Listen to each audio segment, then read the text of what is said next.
What's going on, wrestling fans? Welcome into another edition of Near Falls with D Hall, a wrestling podcast.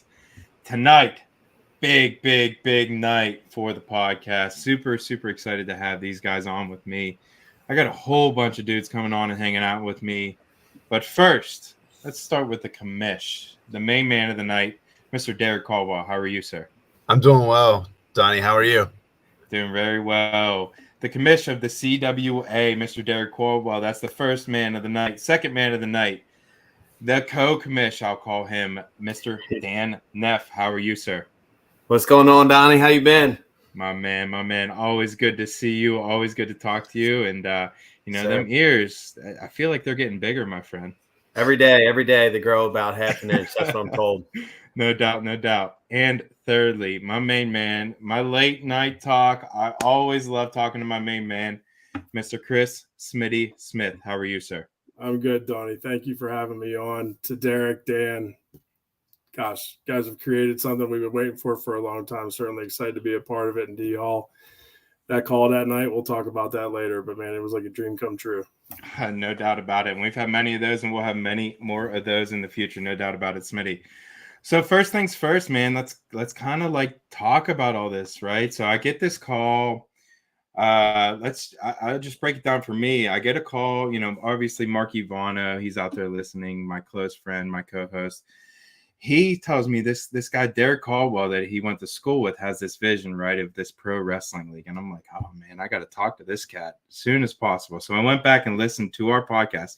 It's almost 2 years ago now, Derek, that I listened to it, man. And everything that you said then, it's coming to fruition now. It's starting in less than 5 days.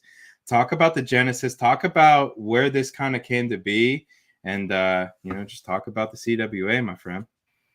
Yeah, so it really came from me during the beginning of the pandemic, just sitting on my couch watching all these cards that were happening, right?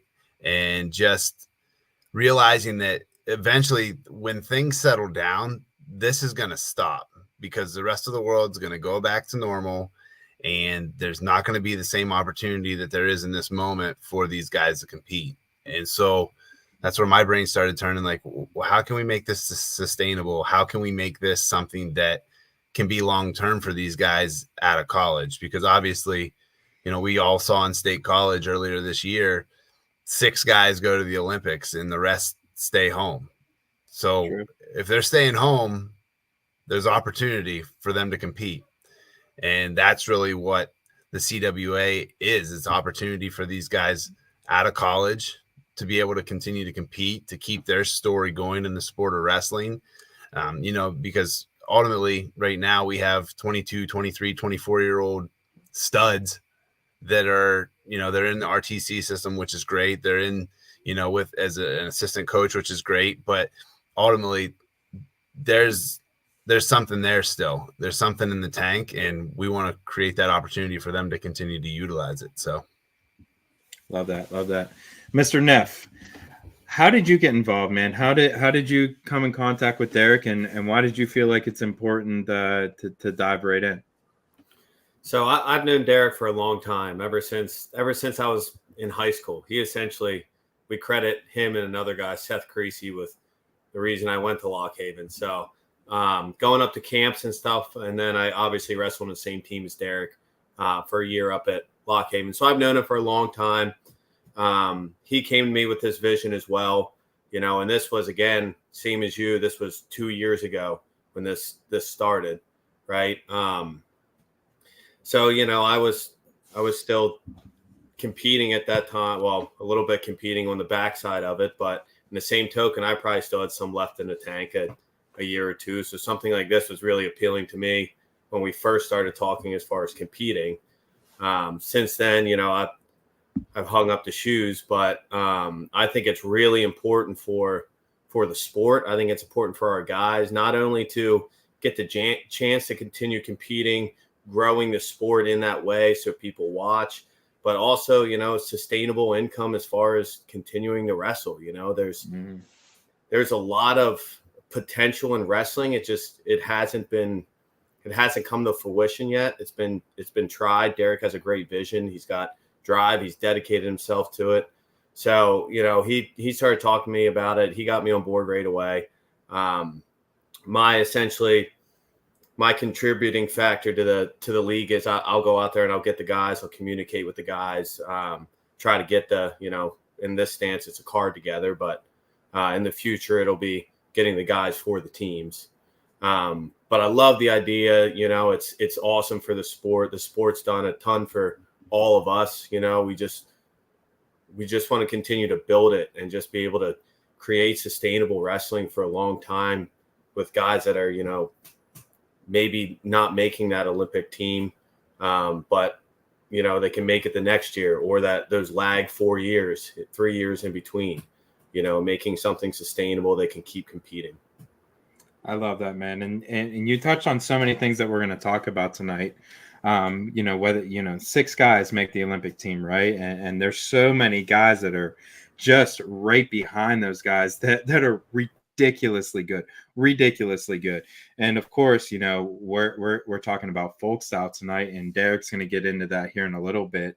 But first, you know, we got our man Smitty over there in the corner. Derek, talk about how that came to fruition and why he's sitting down with us. Well, so Smitty was really introduced to me by you, Donnie, right? You said to me, "Hey, listen to this guy and tell me what you think." And I said, "This guy's an electric factory. Where do I sign up to get my house hooked up to him?" You know, and so obviously, like, we're so excited to have Smitty on the broadcast, being the play-by-play for the stream. I feel like he brings a piece to the sport of wrestling that you don't always see. And obviously for us, the product we're trying to build to create a lot of action and folk style, to help amplify what Smitty can do with a microphone. I think all of them together, it is a perfect marriage. So it's going to come down to the guys showing up and showing out for the card on Saturday night. Love that. Smitty, real quickly, talk about how excited you are to be on the mic Saturday night. I mean, I'll take it back. What was it, about a month ago when you called me and you said, well, you texted me, you're like, we need to talk. Mm-hmm. And I'm like, oh, man. Like, I know that Christy says, we got to talk. I'm like, oh, my gosh, what I do now? And we talked for a half hour, and I very quickly, I said, hey, is Derek up? Like, let's call him right now. And I looked at the timer. We talked for an hour and 9 minutes on a school night. And I was so excited. And Dan, you mentioned it earlier, you know, how to create something with a sustainable life where these guys can make money. I think back to when I was getting out of college, everyone's like, what are you going to do? Like, can't do it professionally. You know, you go coach, and if you're lucky, you make it big. And I wasn't going to be a teacher, so it wasn't conducive with what my schedule was going to be. And luckily, with Dan Flickinger at Westmoreland Sports Network, we'll talk a little bit about him later and his part in the showcase this coming Saturday, gave us the opportunity to start spitting what we love. And the passion comes from knowing exactly what every wrestler does to get to the ultimate stage. And that's where the energy comes from, you know. The electric factory. That's a good one. I'm going to have to remember that one. Thank you, D. But it's I'm super excited. I'm fun. I'm just absolutely pumped up to have the opportunity to be in front of the athletes that we're going to talk to here in a little bit. So thank you again. No doubt. Okay, Mr. Neff, before I leave you go, we got the next set of guests to come on. Anything for us as we leave you go, my friend? No, I mean, Pittsburgh, I mean, it's the heart of wrestling, especially here in Pennsylvania. You know, we got an awesome card. You know, grab some beers, bring your friends down. Like, let's pack this arena. Let's make it an event. You know, like we want people to be fired up. We want to replicate kind of a smaller national final feel, you know, where everybody's having a good time, you know, great wrestling's happening. You know, we want our athletes to be, you know, themselves out there, you know, celebrating, having a good time. I think the rules set are going to make it an awesome event. So I'm fired up about it. Just want to get some butts in the stands and people excited about it. No doubt. My man, appreciate you. All right. Thanks for having me on. See you later. Okay, next we are going to bring in the Keller analyst for Saturday's show. Super, super excited about him. He is a national champion, of course. He's right there in his hometown of Murraysville, Pennsylvania. Mr. Nico Magaludis. How are you, sir? What's up, Donnie? Thanks for having me. How you doing? My man, it's so good to see you. You look great, man. I heard that you're getting ready for some type of wedding or something, huh? Yeah, getting married in 3 weeks, so it's coming up. It ain't about me anymore. Love that. Yeah, man, it changes so quickly, but you know what they say, happy wife, happy life. You know what I mean? I've heard that a few times. I've gotten a Yes, few tidbits of advice. yes, sir. So, how are you involved in the CWA? How did you agree to be a Keller analyst? Yeah, well, Derek called me, and I know he's mentioned this before, and then we talked, I don't know, for about a half hour. And originally, I had prior obligations, and then as soon as I knew they were, that fell through. I was like, I gotta call up Derek and let him know, because when he told me, he's really devoted his life to this, hours upon hours upon hours, and the vision he told me about, I really wanted to do it for him, but also, I think it's exciting being where it's at. Obviously, it's 15 minutes from me, and it's 5 minutes from where I grew up, and right in Murraysville, and we got some of the best wrestling, Western Pennsylvania, and then maybe that's a shot to Eastern Pennsylvania right there, but it's right here in the heart of wrestling, man. So I think it's exciting. A lot of good senior level guys coming out, a lot of good wrestling. And, you guys alluded to, there are only 6 Olympic weights, one spot, and there's a lot of good guys. We're the best country in the world, us and Russia, and our depth is ridiculous. So, it's, why can't you get, 5, 10, 15 really good guys, competing in this at each weight class. So I'm excited. doubt. Talk to me about the folk style aspect of it. We're going to talk a lot about it tonight, but obviously you had great success in high school. You're one of the best to ever lace it up in Pennsylvania, one of the best to ever do it in college, won a national championship for Penn State. Talk about the folk style versus freestyle aspect and what you think of that. Yeah, it'll be interesting to see. I do, folk style is, what we do in America. And so it's bringing some of these guys back that have done freestyle. Now, some of the guys are coaches, and so they've been wrestling folk style. So wrestling is wrestling. But, at the end of the day, if you do freestyle for 2 years straight, it is a little bit more challenging. And then same thing with going from folk style to freestyle. So there is a little bit of an adaptation to it. But I think it's good. I also like the 9-minute match. There's going to be some guys that get pretty doggone tired. I don't care who you are, how good a shape you're in. You're going to get tired in 9 minutes. So that'll be interesting to see as well. Love that. DC, Smitty, anything for Nico? Nico first. I think if anybody could do 9 minutes, 10 minutes, 12 minutes, 15, it's you, brother. I'd agree. You are. I said I agree. No hesitation. I would love that. You have a gas tank like no other, brother, and I'm super excited to join the broadcast booth next to you and call some of the greatest wrestling on earth. Yeah, it'll be fun. Appreciate it. Appreciate it, guys. All I know is when Nico texted me and he's like, "Hey, buddy, guess what? I don't think I'm going to be where I was supposed to be on Saturday." So that just made my month, basically, leading up to this. So knowing that Nico could be there, obviously hometown guy, but appreciate you stepping up and doing this and being at the arena and broadcasting, Nico. It's really awesome. I'm excited to have you a part of it. And obviously I know these other 2 guys here with us too are pumped to be on the mic with you on Saturday night. So yeah, thanks. It'll bring a great thing to, Murraysville. And, it's always good to have wrestling right now because there's not a lot of stuff, especially on the senior level. Really it's the Olympics and then there's nothing else. So this is going to bring some spice, outside of really right now, it's just high school things. So I'm really looking forward to seeing these guys compete. For sure. Love that. Nico, thank you so much for your time, and we will see you on Saturday night, my friend. Thanks, guys. See ya. See you Saturday, brother. Appreciate you. Later, brother. Nico. Yep.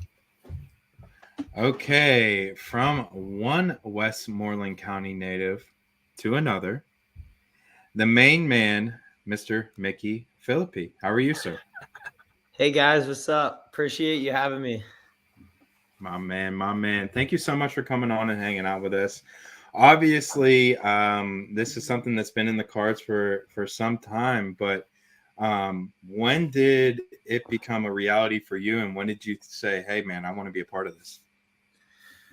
Probably a little over a month ago, Danny reached out to me, and I immediately said yes. I mean, I didn't know who I'd be competing against or any of that. I was just, excited to, strap it up again and get out there. And it's like you guys were saying, a lot of us, we've done this our whole lives.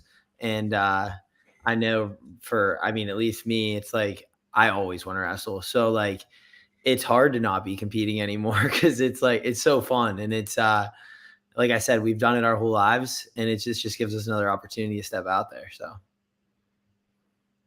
DC Smith. Mickey, talk a little bit about, as you've been training as of late, obviously with Pitt, it was, folk style, collegiate, whatever we would like to call it. But, I'm sure you've been doing a great bit of freestyle training, international wrestling style.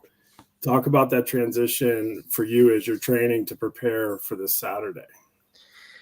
Yeah, I was, I did a lot of freestyle, obviously, even throughout college. That was something that in the summer, the best guys are always doing, competing at U23s or, the open. And so, I was into that, but honestly, I've always had like this special place in my heart for folk style. So like hearing that this was going to be a folk style event, that even made it a little bit better, just because I don't know. It like Nico said, we've done that our whole lives, and freestyle is amazing. It's the sport that the world does, but it's just cool to, do what we do here in America and, get to showcase it and show it to wrestling fans. But the transition hasn't been too hard because, I'm actually coaching up at Brown now, and I've been wrestling with the guys pretty consistently. So I was all season, wrestling with them. And I wasn't exactly in, competition mode. So it wasn't about me. It was more about them. And it really has been. So that's a little different, changing gears again and like, starting to like think about my wrestling more and, get back into, I don't think I was ever out of shape, but just like he said, it's a 9-minute match. So you got to be ready to go. But I think I'm ready. And fortunately, I was laughing in the backstage there because Nico's like, if there's any guy that could go like 15 minutes, I felt that so much wrestling Nico because he was the last like 4 or 5 years, and it'd be like, hey, you want to come in and work out today? And I'd be like, yeah. And then we'd come in and it felt like we went live for 30 minutes, just nonstop.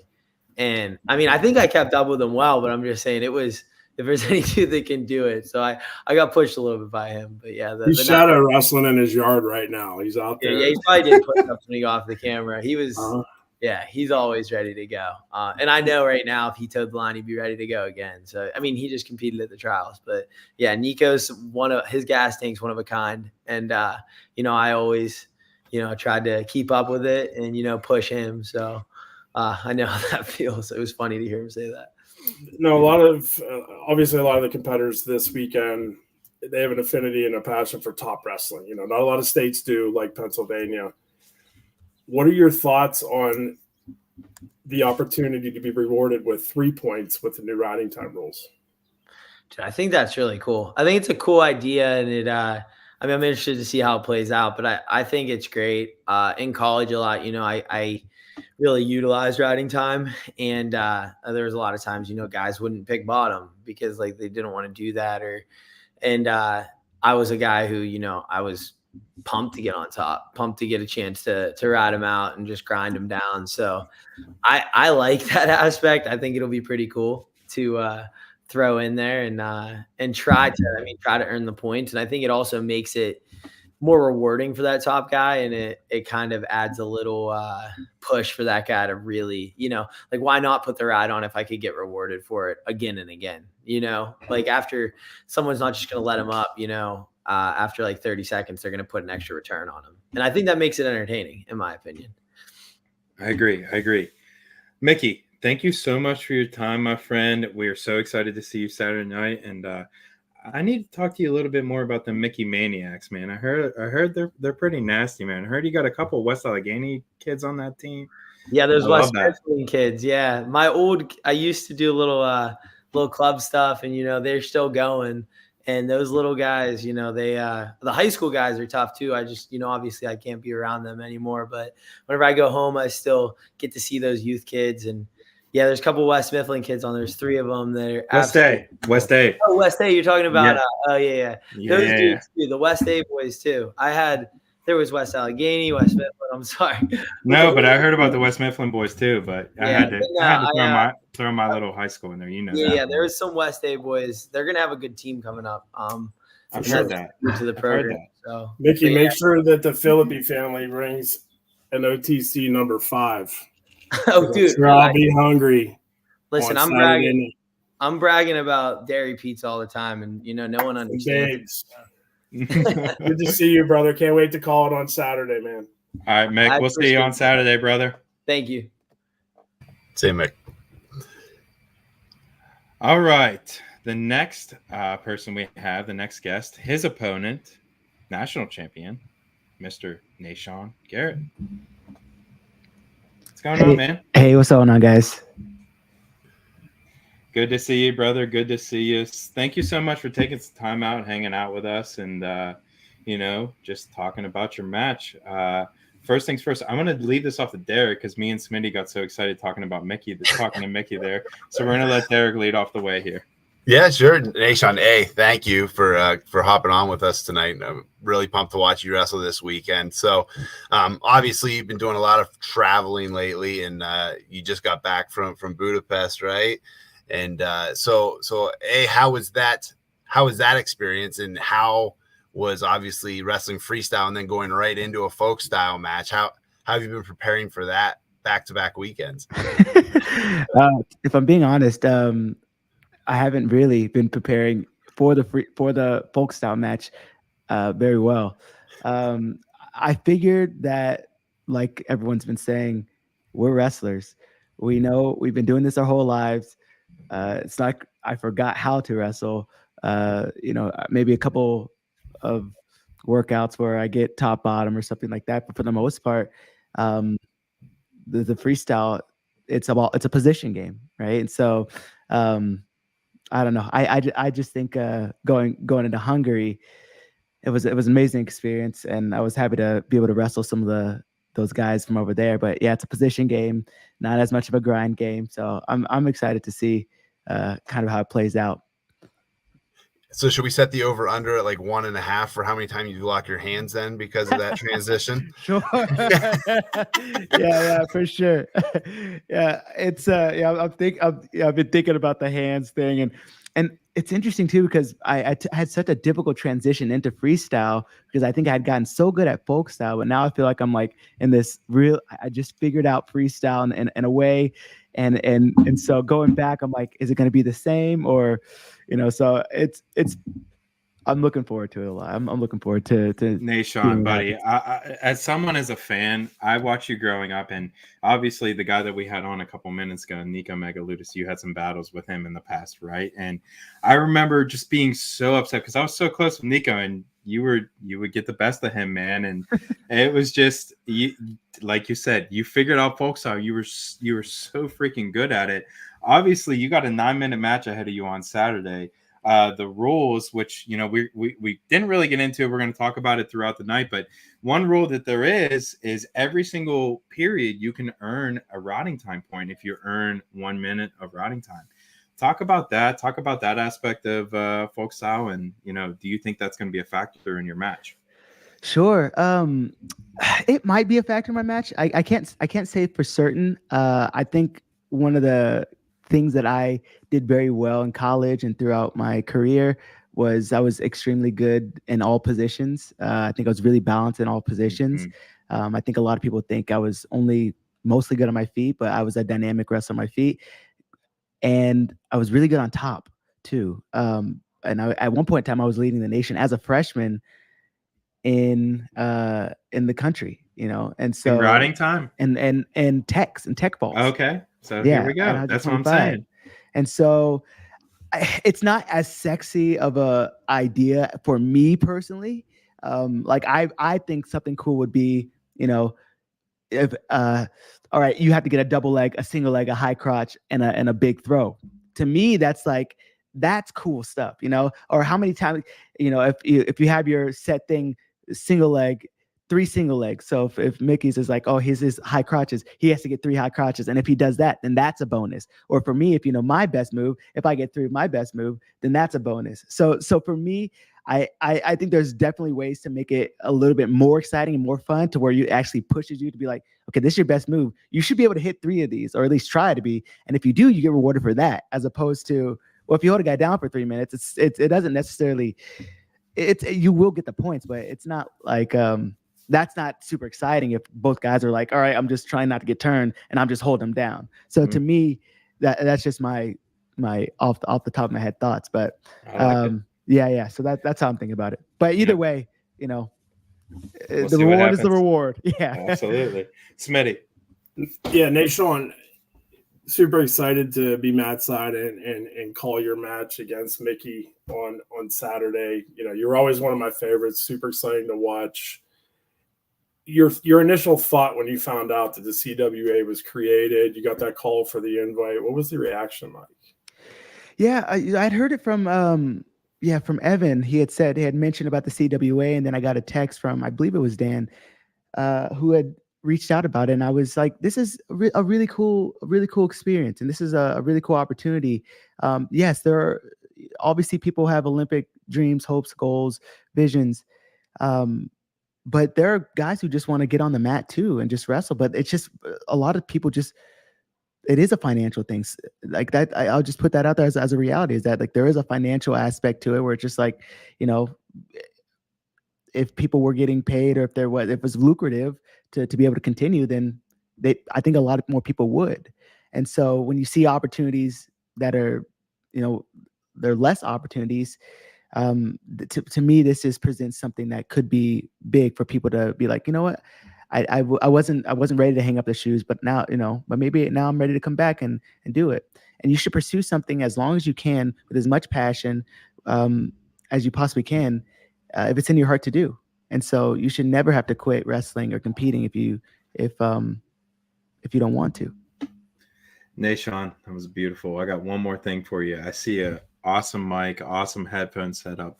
I've been following you on Instagram, man. You got a heck of a page going. I love your stuff. I love your motivational talks. Talk about why that's a priority for you, and why you started to pick that up. The biggest priority for me is knowing why, knowing my purpose, and knowing what gives me peace in my life. There was a point in time where I think I'd lost sight of who I was, and it's really hard to find yourself in those spaces. And as I was looking and searching, as I started coming up into more awareness and more understanding, dealing with my shadows, dealing with the stuff that I needed to deal with, it just occurred to me that maybe my experience of learning could help somebody else. And instead of being in service to myself, I can be in service to other people. And so that's kind of what it's birthed out of, that desire to help others come into an understanding and a realization of their own power and their own selves, and that the investigation of yourself is the best thing that you can do. And so, and just to encourage people that there's a truth inside of you that cannot be shaken by the reality that may not seem great at the time. That's amazing stuff. Smith, Derek, anything else before we leave him go? After that preach right there, I got to say I'm completely satisfied. I'm certainly excited. Have you been to Pittsburgh? Have you ever been to Pittsburgh? I have not been to Pittsburgh before. I can't. You know what? No, I can't say that I have. I can't say that I have. Did you I wrestle wonder- there for heard the about some NCAA of the- championship? No, that was after you graduated. That's right. Yeah. I was going to say, I didn't think you were there when they were in Pittsburgh, but I'm sure you've heard about, we have a lot of great places to eat. What's one place you'd like to check out while you're out here visiting? Oh man. Or what do you like to eat? I We can think guide you from there. okay. So I do. Do you guys have any Korean spots out there? Yes. You guys do? Yes. I we want do have some Korean some. spots. I want some Korean food. I want to check out a Making Korean note spot. right now. Make a note. Yeah, I make a note of that. I love Look to at- take some Korean. Look at that's the man in the corner, Smitty. That's our man. That's our concierge over there. The Pittsburgh concierge. He knows it all. Smitty's got the answers. He's I got the think hookup. it's just probably not finding a good restaurants to eat, Bob. Oh That's man, right. love it. Love it. Nashon, thank you so much for hanging out with us, my friend, and we will see you on Saturday. I do appreciate it. Much love, guys. Thanks, Much love. Nashon. All right. That was Nashon Garrett. So we talked to Mickey Philippi. We talked to Nashon Garrett there. Real quickly, we have a little bit of time before we get to our next segment. We talked about it a little bit there in that last segment, but let's break it down fully. DC, talk about the rules and how it's different from college, how it's similar. Break that all down before we get into our next segment and our next match. Yeah. So as we kind of talked about there, and if you saw any of our CWA Wrestling Rule Wednesdays brought to you by Defense Soap, quick plug there on social media. So we talked about the 9-minute match, right? It's a 3-3-3 match with a 2-minute overtime and then a standing clinch if it goes to a sudden death. So obviously that's a grind of a match, and it's going to end in a toss if no one can figure it out in the first 11 minutes. On top of that, a riding time point after every single period. So if you get a takedown, ride a guy for a minute. After the first period, we reset the riding time clock. You start over fresh, you get that point, and then going into period 2, the riding time clock is at 0. Chances are someone picked top or bottom, and we're rolling on the mat again. So really the goal is to get these guys to open up and to continue to compete the entire time. Another piece of it is the center circle contact, right? So you can't just, if you're up late, you can't just run away. You have to make contact with that guy before you can leave the small circle, or else you get banged for stalling. So that's another big component of what we're doing, trying to keep the action in the center of the mat, especially from the neutral position, because they're not making contact at the start. So we want guys to continue to stay engaged. Another aspect, which we'll get into, and because you're here now listening, it's going to be the next Wednesday, the Wrestling Rule Wednesday is going to be the Super Tech. So the Super Tech, because it's a 9-minute match, we upped the amount of points that it takes to stop the match. So you still have your technical fall for the dual meet purposes. That is a 15-point victory, but the match will still go on if you're up by 15. To cut the match based on points, you have to win by 20. And that's what we call the Super Tech. So we'll be presenting that on social media on Wednesday. But for those of you watching live here tonight, there's a little sneak peek of that. The Super Tech, you win by 20 with it being a 9-minute match. You're muted.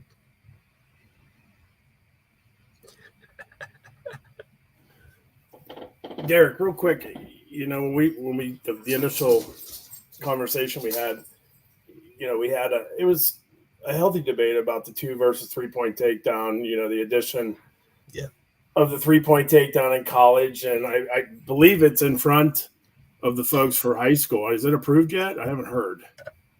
I don't know if it's made it the whole way through. But it's in discussion. But it's in discussion, yeah. From my understanding, they want it to be a 3-point takedown in high school. Yeah.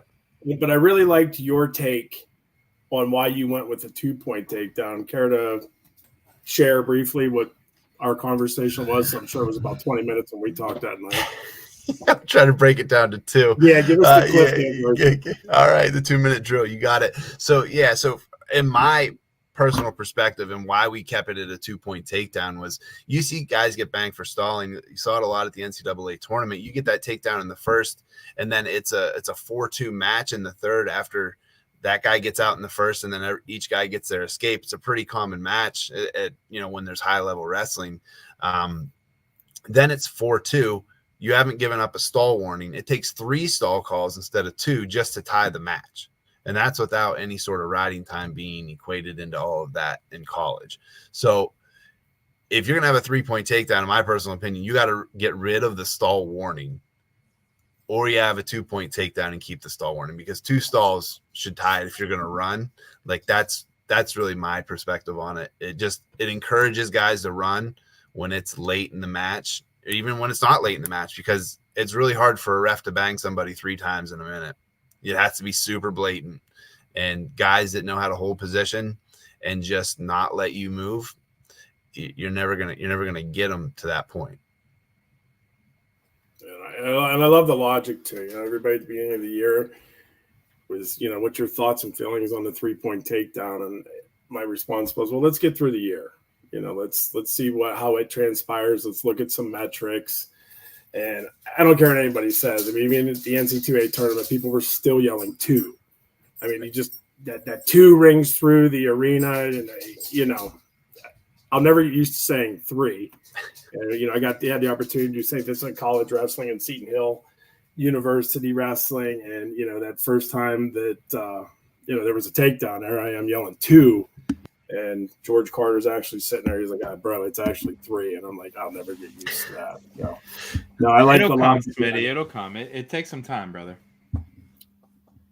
I like the ring of 2 ringing through the arena, though. I know. It does have like a certain sound to it, no doubt about it.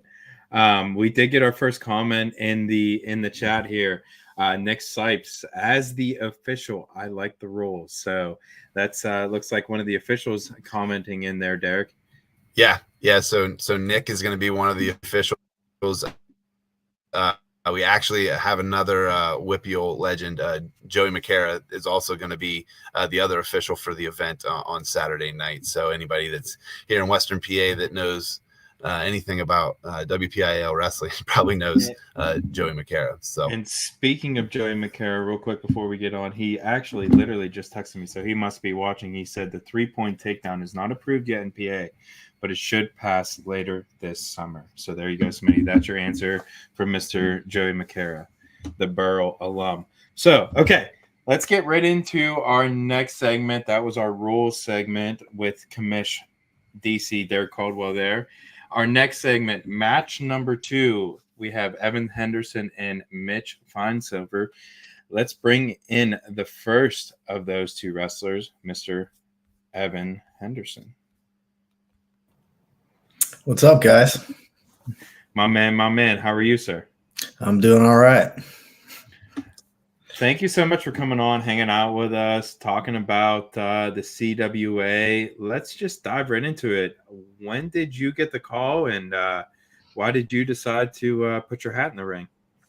I think it was like a little bit over a month ago. I think I got a text from Dan and everything like that, and I was in the car with my wife, and I said, hey, look at this. And she's like, do it. I'm like, all right, let's go. So I was just like, why not? So sounds like an awesome wife. Yeah. She wants to see you scrap. That's awesome, dude. Well, I was just in Budapest for a week, and she had to deal with our little one for a week. So that wasn't a little bit it's like she wants me around, but she wants me to wrestle too. So it's a delicate balance. So yeah, I kind of hear you there. DC Smitty, what do you guys got? Well, I'm just ready to watch Hendo throw the kitchen sink, because that's just what he brings to it, and I'm pumped to see it. Obviously, Evan, like you said, you were in Budapest last week, or just a couple of days ago. Mm-hmm. And we were talking to Nashon about this a little bit as well. That transition, obviously going from freestyle to folk style in a week's time, and how you feel that transition. We set the over under for Nashon locking hands at 1.5 this weekend. So I don't know. Should we set that same line for you? Should it be a little higher, a little lower, or? I think I should be all right, because I mean, college coach. I'm wrestling with the guys every day.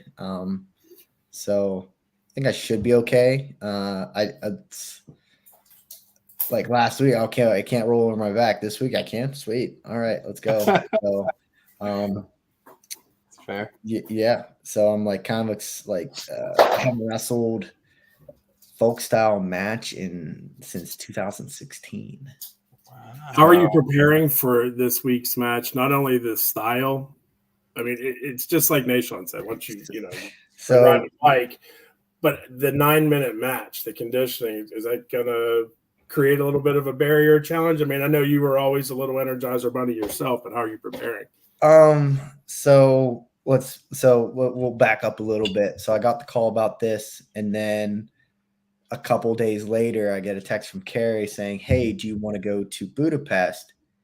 And I'm like, "Yeah, why not?" Because like between everybody, I was like semi-retired, and then because I had a couple injuries, and I'm like, all right, I don't know if I'm gonna keep doing this. And then all of a sudden, I get a call from Dan saying, "Hey, do you want to do this?" I'm like, okay, sure, let's go.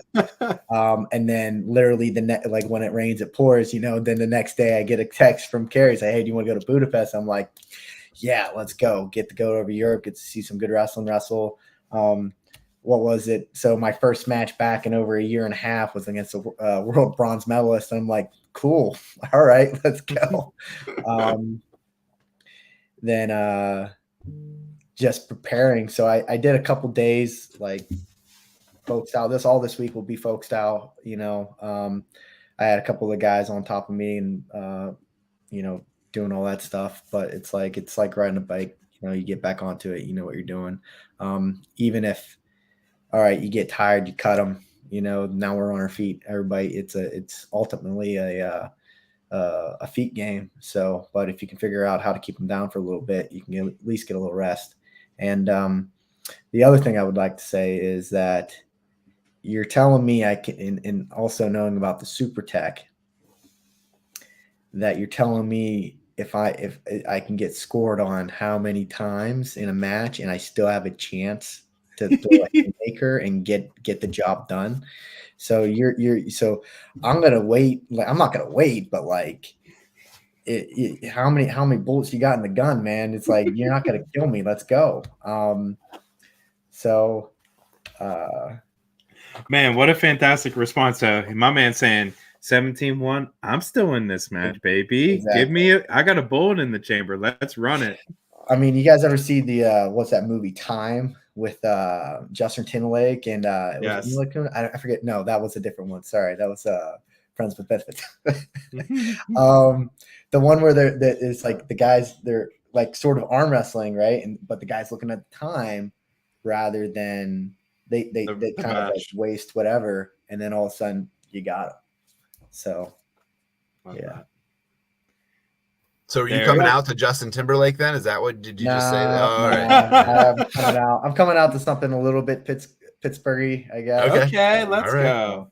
Yeah, you got some Wiz Khalifa or something, bud? No, this guy Ricky Retro. It's kind of like you ever hear. Well, no, you ever the Gary Glitter, like for the Steelers, sort of something like that. But okay, it's got that vibe to it. So, but I always see you wearing the 412 socks, always repping the city. Yeah, I'm actually not from the city. My wife is from the city, but take it. You got blood. Your kids got blood, city blood. That'll take it. Yeah, that's all that matters. There gonna be some folks making it down from United up there by Armand. There should be. I gotta push that out this week a little bit.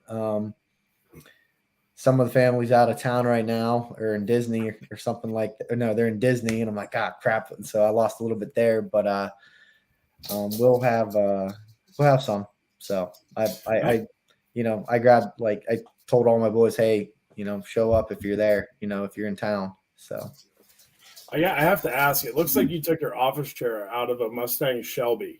No, this is actually my wife's setup. I don't know where she got this chair from, but like I'm actually in her home office right now. I don't have a home office, so you look comfortable in it. I will say it's good. It's a nice chair. So best rated one on Amazon.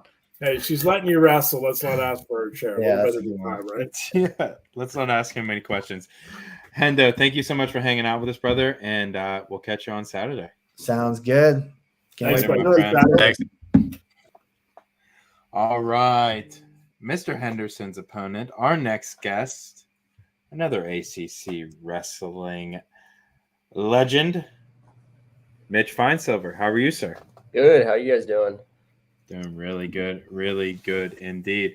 Thank you so much for hanging out with us and joining the live stream.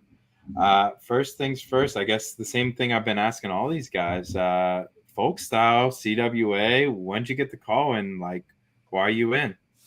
Yeah, so I was actually prepping to go to Turkey to compete in the Olympic last chance qualifier, but that ended up not panning out. And probably like a week after that, Dan called me up, and I was obviously still training and wanting that competition. So it just worked out perfectly. So I moved some things around, and here we are, and I'm pumped to be able to go scrap, and put on a show.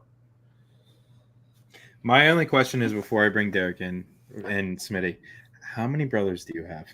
Okay. So I got 3 brothers. I'm a twin, and my younger brothers are twins. Okay. I don't know. Some people don't know that, but that's kind of how it breaks down. That was my number one question when Caldwell said you had one of the Finesilvers. I was like, I got to get the breakdown of the family. Yeah, there's 3 older sisters too, actually. But I'm sure they're athletes as well. actually, no. But No? they were high school athletes. But Yeah. wrestling wise, it was all the boys. Love that. Now, do you think back in the day, Mitch, had they, obviously the addition of women's wrestling, the explosion of it, let's just call it what it is, do you think they would have been wrestlers? You're muted, my friend, You're Mitch. muted, Mike. My bad. Kind of how we got started was my sisters were just beating us up in the living room. So they started toughening us up. And then it was like an easy transition from there. So I think at the time it was kind of in its infancy stages. And, I think they would have been good wrestlers if I had to say so myself. Love that. DC. So I've always wondered this about you guys. So is there a Duke connection or why Duke or like, can you give us a little bit of that? Fantastic question. So truthfully, me and my brothers out of high school, we got recruited by Coach Lanham. We took a couple other visits, other places, like basically good academic places. But Duke just seemed like the best fit in terms of just like it's a great institution. And then also we had the opportunity to make something there that hadn't necessarily been there before. So that was kind of alluring. But once me and my twin were kind of there, it kind of led the way for my younger brothers. And we encouraged them to take their own visits and, explore other options. But I think it was kind of a done deal.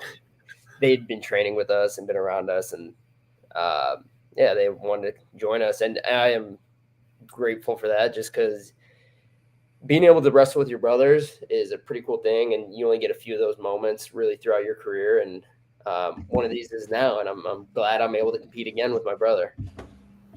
Yeah, for sure. Have you had the opportunity to visit Pittsburgh in the past?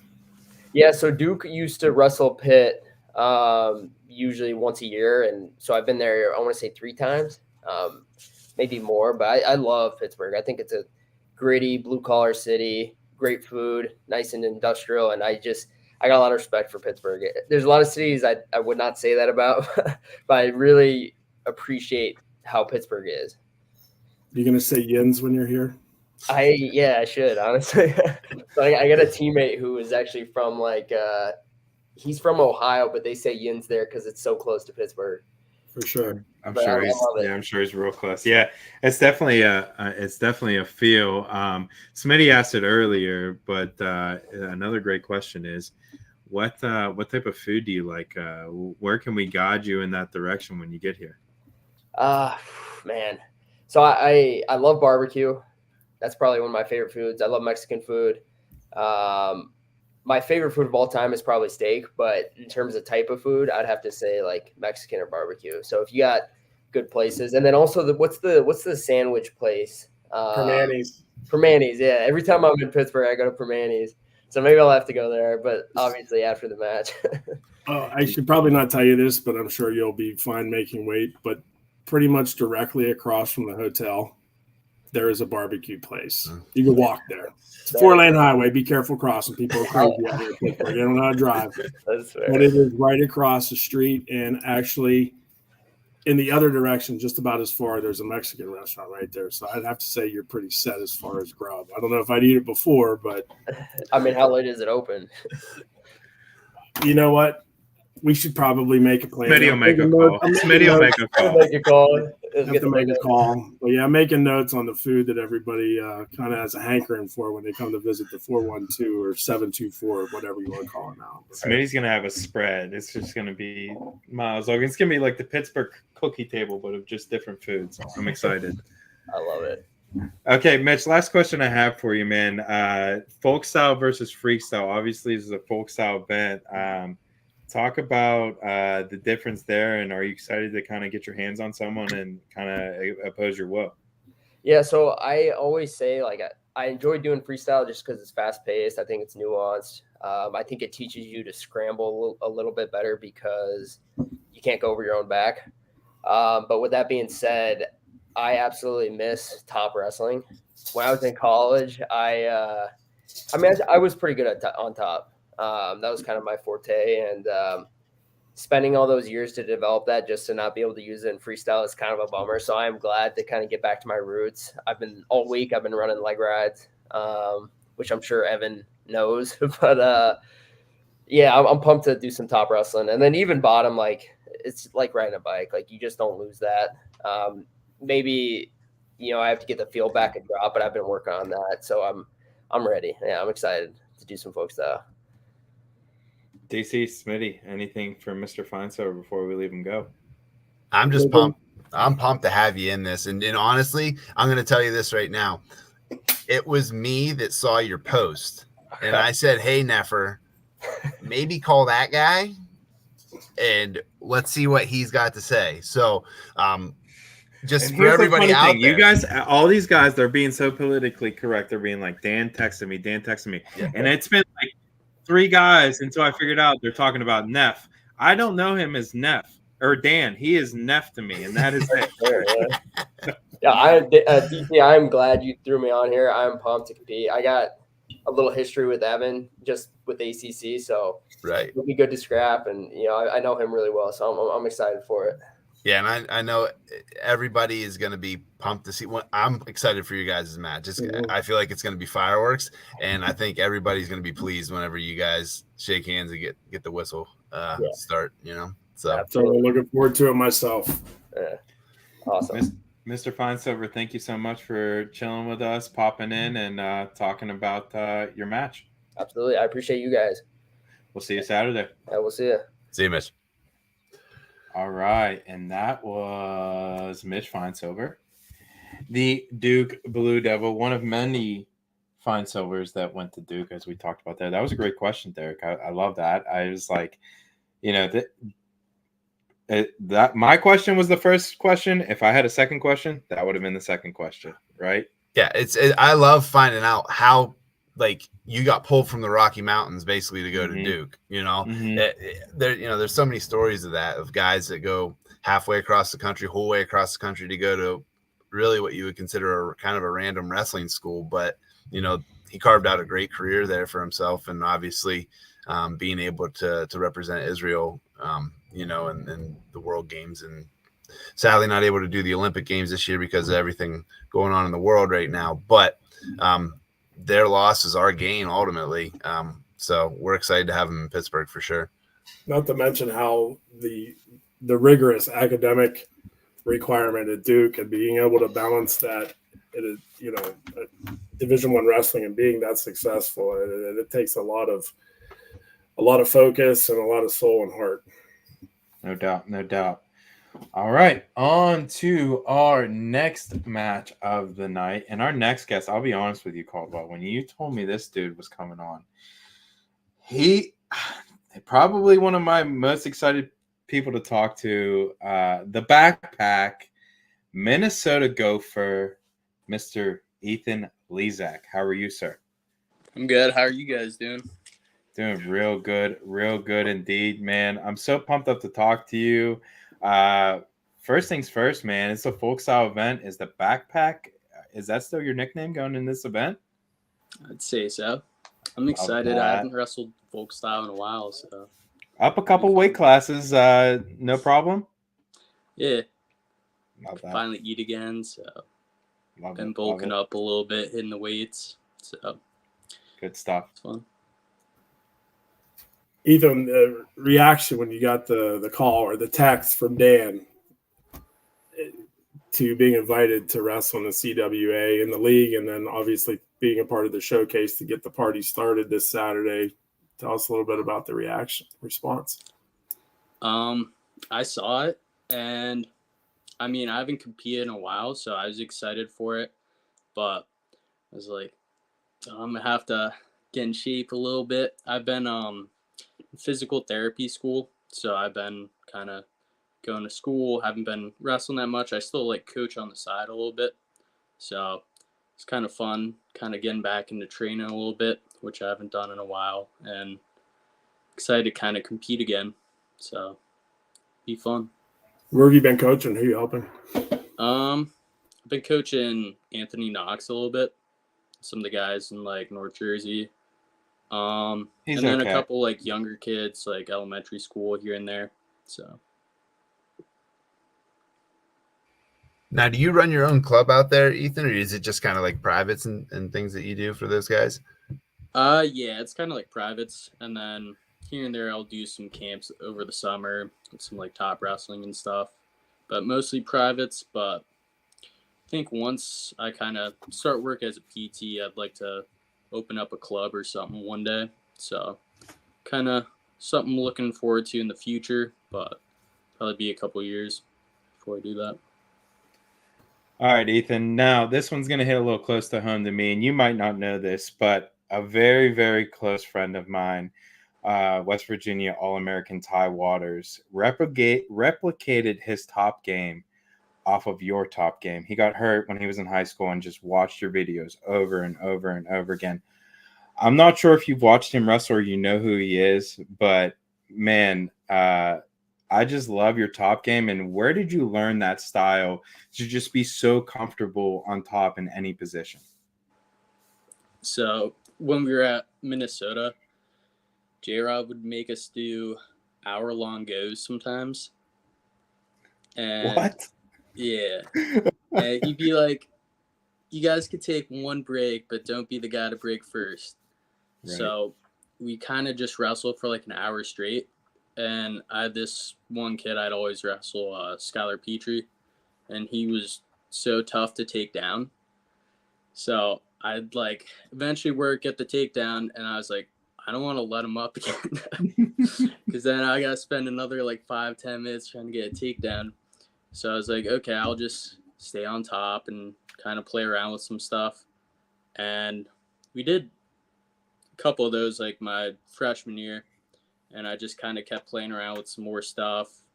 And I think it was kind of around like freestyle too. So I kind of based like the high gut going up there and just breaking that lock to go in the shoulders. So it's kind of similar on that regard. And then just kind of as I wrestled, a guy would like get out a certain way. I'd watch the match again, try and break it down. And then every time like a guy got out, I'd try and make adjustments for it. And so like as I progressed through my career, I kind of started to build like a game plan for kind of how the body, like, is this guy explosive off the whistle? What am I going to do to start from there? Is he more lanky? So just kind of based on people's body types and just kind of getting reps with it. Love that. You're talking about, some of how when you train, how you prepare. What are you doing to prepare for Joey? Like, have you watched any film as of late to kind of pick up on tendencies and be prepared for him on Saturday? I haven't watched. It's okay to just say no. You're coming in and shooting from the hip. I haven't really watched. I probably. I love that. a night or two before, just so I know like what more I'm getting into. But he's trained a couple times at the PRTC, so I've seen him wrestle a little bit there, but I haven't really looked too deep into it. Are you going to be traveling with family out to Pittsburgh? So bringing a crew? Yeah, I think so I'm graduating Friday. So I have my graduation ceremony, and then I'm driving out right after that. So I have my one friend, Brandon Crone. He wrestled at Minnesota, so he's going to be driving out with me after graduation. And I think a couple other friends from the area are going to be out there. So he'll kind of drive out with me, be my like drill partner. So it'll be fun. Is just dedication. Graduating from PT school on Friday. Where do you go to PT school? I go to Drexel. Okay. And you're going to graduate, jump in the car, drive across the turnpike, which might be one of the worst. Horrible drive. Oh, it's terrible. Terrible drive. Turnpike. And wow, good for you. Congratulations. Now I got to ask you what your favorite meal or food is, because I got to make sure you have something graduating from PT school. I'm always good with like steak, barbecue, any meat or sandwich. You and Fine Silver will be fine. You two can walk across the street. There's a barbecue joint right across the street from the hotel, so you're all set. Love that. Ethan, thank you so much for your time. DC, do you have anything else before we leave and go? I just want to know, obviously, like the nickname is fitting, but who coined it? Who was the one that came up with backpack? Was it you? Was it self-proclaimed? Was it was it a coach, a teammate? Who was it? I think it was like during my true freshman year. I was walking. I think I just wrestled like Martinez, and I rode him like the whole match, and he was like ranked higher than me at the time. And I was walking into the tunnel like after the match, and I think Danny Zilberberg said, "Call me backpack." And I was like, I don't know, we'll see how that goes. And then it just kind of started picking up more the next year, and then just kind of stuck. I love that. It's perfect. It really is. I mean, it's a great nickname because you watch him wrestle, and it's like, some bitch is a leech on your back, can't get him off. Get him you off. know what I mean? Like, he's tough. It's just like, doesn't matter any position. He's comfortable. You could be semi on your back. He could be semi on his back. He's like, I'm good. I got under your arms. You ain't going nowhere. I'm chilling. And yeah, man, I always appreciated about you, Ethan. And thank you so much for hanging out with us, my friend. Yeah, thank you for having me. For sure, brother. Catch you on Saturday. Congratulations again on your graduation Friday. Have fun. Thank you. I'll see you guys. See you. All right, Ethan. Later, brother. All right. And that was Ethan Lezak, the backpack, as we discussed a few times.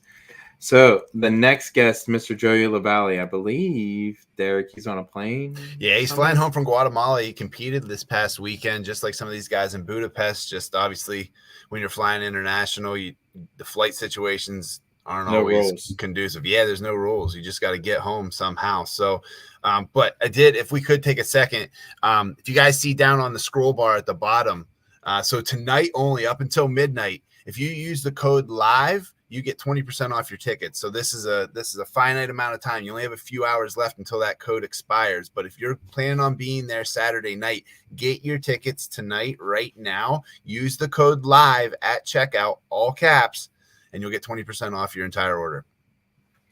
And that's right there at the bottom ticker. And that, that's something that we have right there at the bottom. You can kind of follow along what we have going on. We're trying to go in order based on matches there. You can see Ethan Lezak just went. Joe LaValle is his opponent. So the next bit of guys we're going to have here is shortly. But before that, we actually have our first commercial. We've gone here about an hour now. We've talked to half of the wrestlers so far, but we haven't talked about who this is sponsored by. Derek, talk about the main sponsor of the event. Yeah, so Barbarian Apparel is our presenting sponsor for the event. You'll see their mat. They're bringing it in from Ohio for us.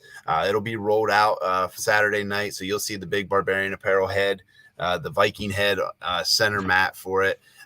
They made our singlets. So the singlets that you're going to see these guys wearing, if you follow us on social media, you saw the video where I opened up the box and I got them all out, showed you guys what they look like. I can guarantee they're going to look better on those guys than me being a half-witted QVC host. So, I'm pumped to see what they look like, in person, in live wrestling action. I can guarantee those colors, they contrast so well. They're going to stand out. I'm pumped for it. Josh and all the guys at Barbarian have been great in helping us get everything we need for this event up and running. And we're excited. We think it's going to be a really great event. You can be able to go have a beer, buy a t-shirt, watch some great wrestling. If you don't have anything going on Saturday night and you're in the western half of Pennsylvania or the eastern half of Ohio, you really should be in Murraysville. Absolutely. And the other one we have, how about Defense Soap? Yeah, we want to run that ad real quick. Yeah, rip it, dude. All right, let's run it. Of wrestling provides so many with a bigger purpose. Wrestling becomes a part of you. You're faced with so many challenges in the sport, but skin infections shouldn't have to be one of them. And that's our mission. Defense Soap was created out of the need to fight back, because we care about this sport, the families, the athletes, the coaches, and we want to continue to protect people from skin infections to keep you on the mat. And that's our goal here at Defense Soap, to defend what you have built.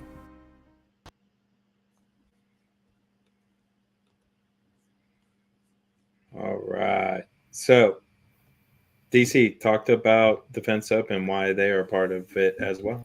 Yeah, I mean, obviously, skin infections a huge part of wrestling, sadly. But when you're in the heat of the battle and you're sweating and bleeding and snotting all over each other, those things pop up. But with Defense Soap, obviously, those guys have created a great product that's helped protect hundreds of wrestlers, I'm sure, over the course of time. But obviously, with them, they just fit the bill, right? With what we're trying to do. These guys are all going to get, gift boxes of Defense Soap. They're going to be in their lockers when they get there. So I'm pumped to have them on board as a sponsor for the CWA showcase this weekend. They've been great to work with as well. So Wrestling Rule Wednesday is brought to you by Defense Soap. Been great partnering with them as well. It sure beats Clorox, bleach, and a Brillo pad. Been there, Been there, man. Yep. Mom, I know you're tuned in right now. She'd chase after us with a Brillo. That's not ringworm. That's brush burn. Oh my goodness. Yeah. And everybody will be skin checked. And that's what a lot of people don't know. Whenever you weigh in, there's skin checks. So you literally go up in front of the official and they search your body and they're looking for it. So certainly pumped to have Defense on our side as our one of our proud sponsors. No doubt about it. They are a great sponsor, helping us keep protected on and off the mat. Okay, our next wrestler, on to our next segment. One of my favorites growing up. I'm so excited to talk to him. Had the best stash in the game whenever he was wrestling. Looks like it's kind of grown into a full beard now. Mr. Mike Evans, how are you, sir? I'm good, man. How are you? Doing really good indeed. You look good, man. Full beard. Let the mustache grow out from high school or from college there. I like it. No rules now, man. That's right. My beard's actually a little shorter than it's been. But so that brings me to, obviously college guys can wrestle with a beard. Would you have a full on big old beard if you would have had the opportunity? I think it kind of depends on when the rule was written. Right. If I rep the stash for a year and then they change the rule, well, I'm kind of locked in. But, if it would have started from day one, I would have had a beard. But no regrets on the mustache, though. Love that. I think you were like the pioneer of the mustache. I'm trying to think back to that time when you were wrestling. I mean, you were one of the first to really come out there and just rock this stash. It was truly it was a thing of beauty. Yeah, it was like, wow, this guy's really right. That's a good mustache. I mean, that kind of style. I don't know if I was the first to rep the stash, man. I don't know. But that quality of a stash, I think you were definitely one of the mentions. So, all right, let's move on from facial hair onto wrestling.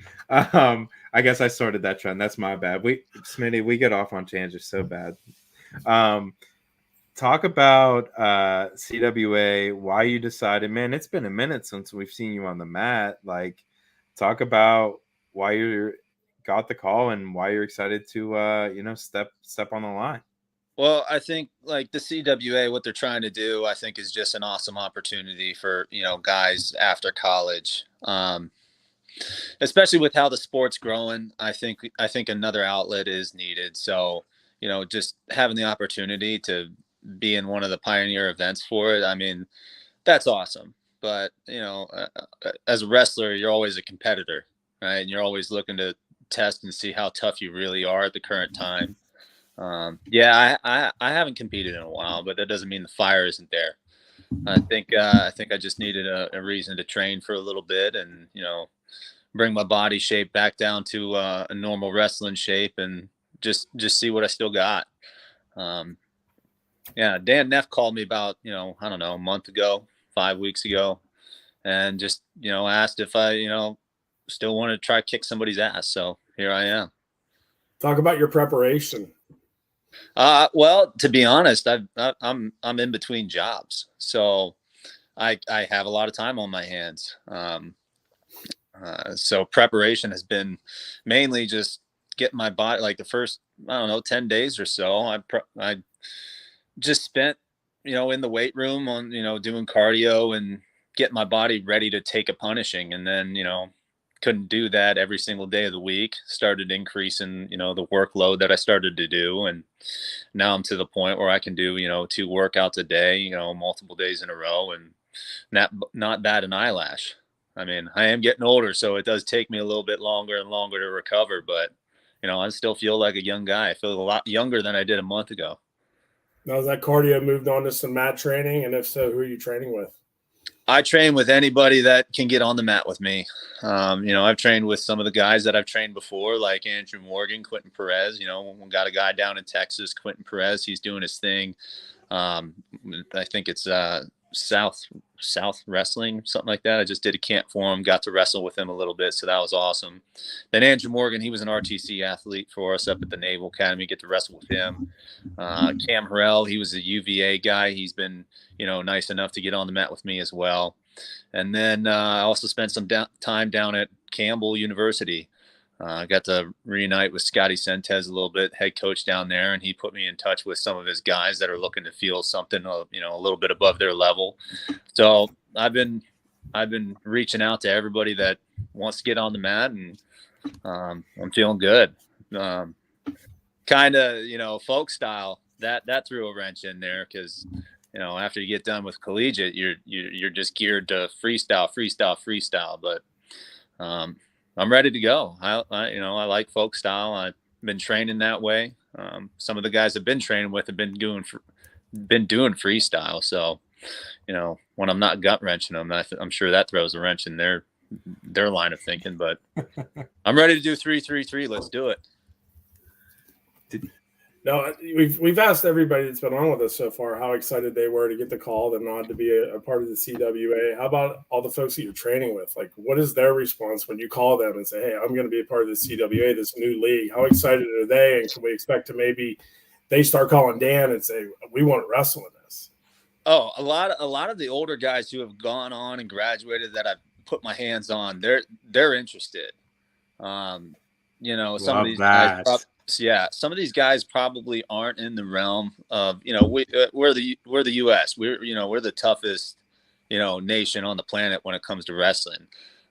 So some of these guys are looking for other opportunities to get better, get on the mat, show that they can scrap and they can roll.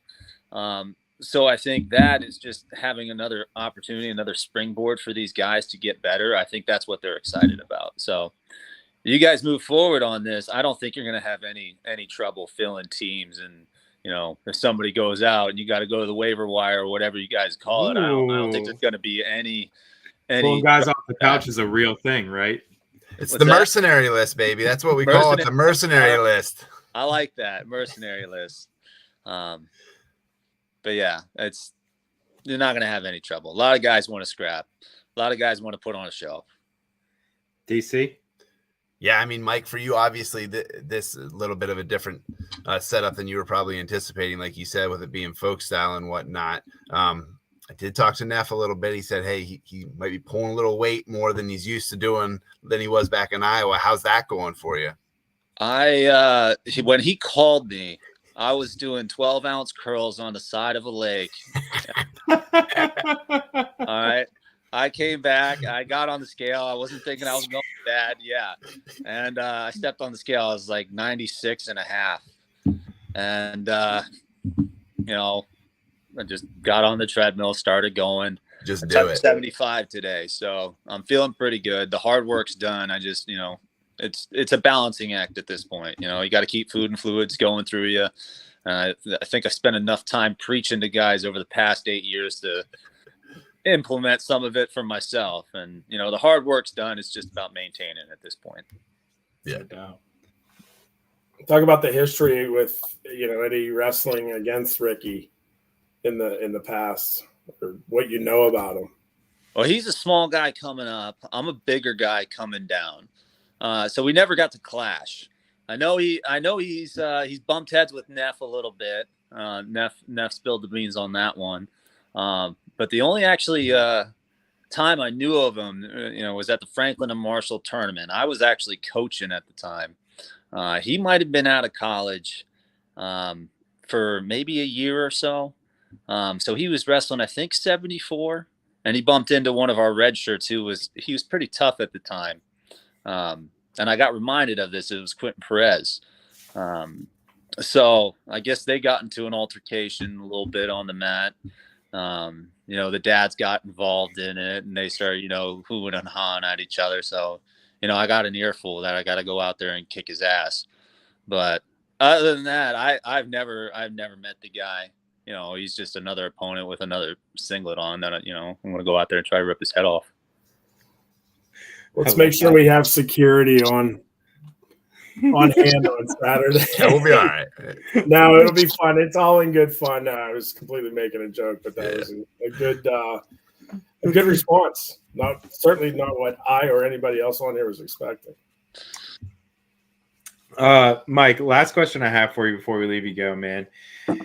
We've talked a lot about, you know, you talk about where you've coached, but your collegiate career, man, you were an Iowa Hawkeye, man. Talk about your journey since being an Iowa Hawkeye, what you've learned and what you still have from those days with the Brantons brothers.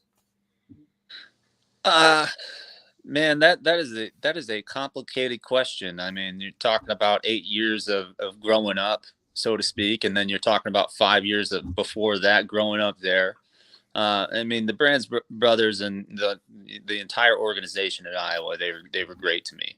They did a good job, you know, tutoring me, mentoring me, bringing me along, you know, teaching me not just wrestling, but about, you know, having a winning mentality.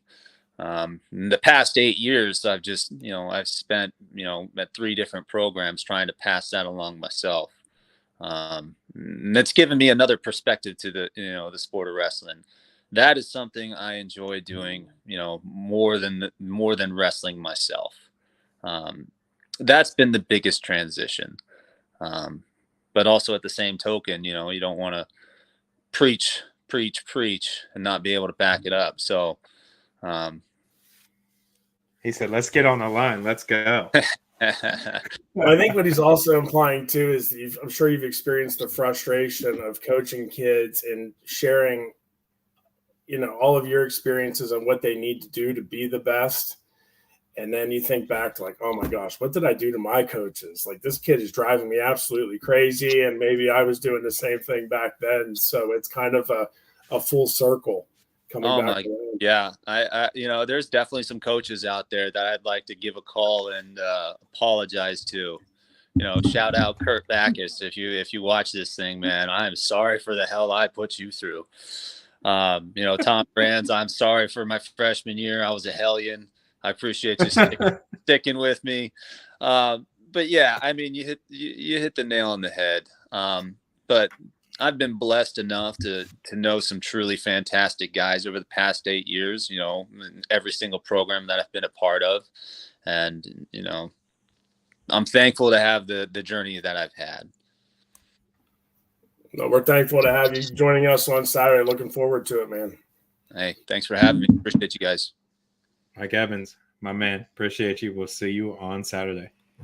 See you, Mike. See ya. All right. And that was Iowa Hawkeye, former Iowa Hawkeye.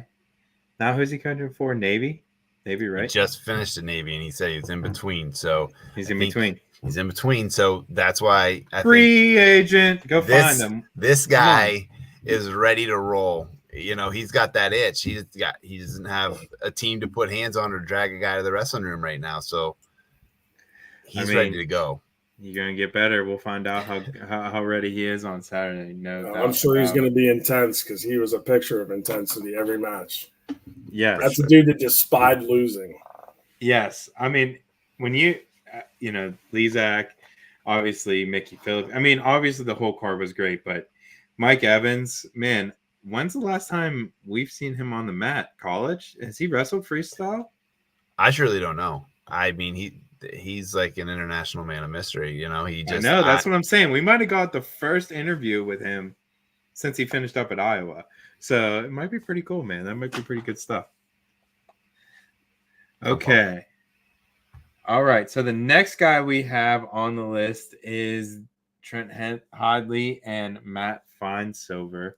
It looks like they are not in the chat yet, so we can continue talking about what we got going on Saturday. Talk about the event, where the arena is, or can I just walk up? Say like I want to take my son. Can I just walk up and get tickets?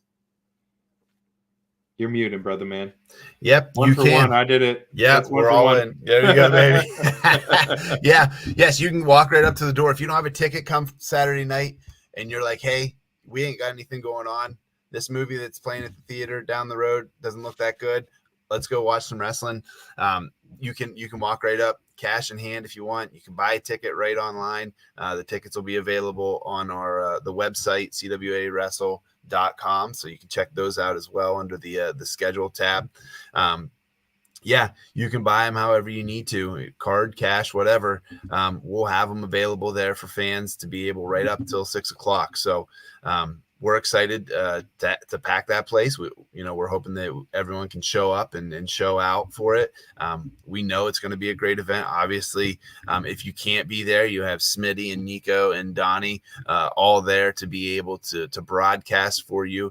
We have a great production crew that's going to be doing that as well. So we're pumped about all the options that you have to be able to see this great event. And for us, first of many. Yeah, no doubt about it. And, you talked about it a little bit there.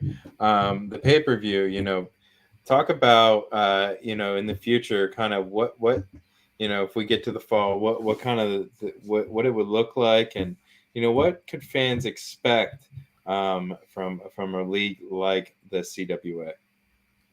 Yeah. So for us, obviously, the pay-per-view and the streaming is a big part of it.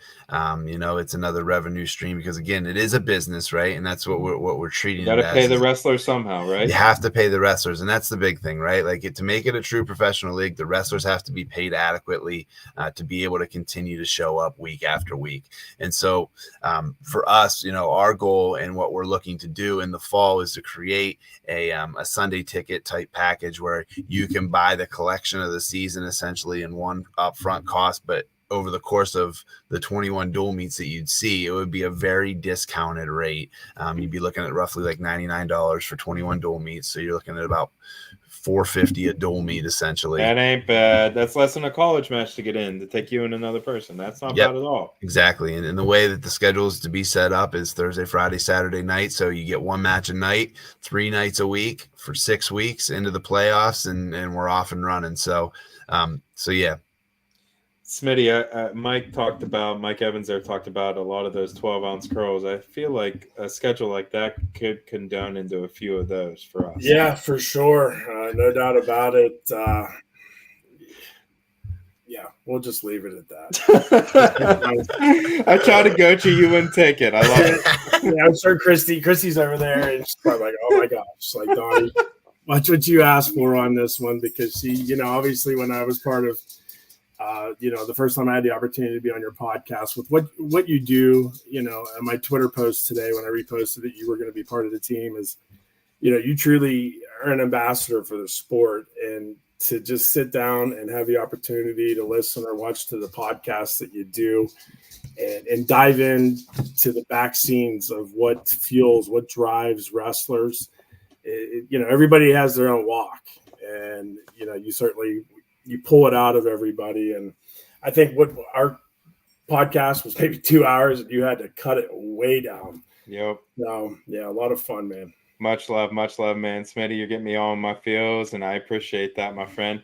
Let's get on to the next segment of the show, the next match.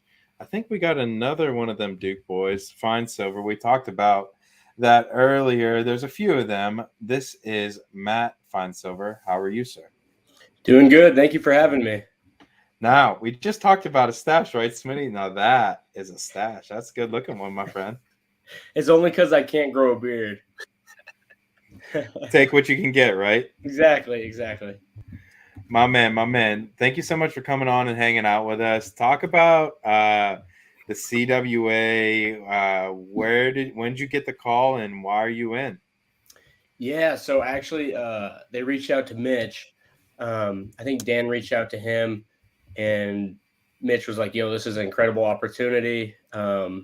I'll let him know, you're willing to wrestle if there's a match." So basically Dan reached out and talked to Derek as well. Super excited because, I think the way our sport's going, I think this is incredible to grow the sport and get exciting in a different way that we haven't really seen a ton of yet. So pretty exciting. DC, Smitty. Reaction to, you told us when you got the call, but the new rules of how the CWA is set up. What do you love? What are you unsure of? Yeah, so kind of like I know you were talking to Ethan Lezak earlier. I love riding, so I love throwing in legs, and I've kind of missed it since being on the freestyle scene. So it'll be good to get back to my roots. I love riding legs, so that is really exciting for me. And then the 9-minute part is going to be tough, but I think we're all training pretty hard right now, so it's gonna be a gut check. But I think that's what people want to see a little bit of. So, well, the good thing is you don't have to wrestle Nico, so we know he's the only one that could not train for a year and still do this. Energizer Bunny, no doubt. DC, what you got for a man, Matt?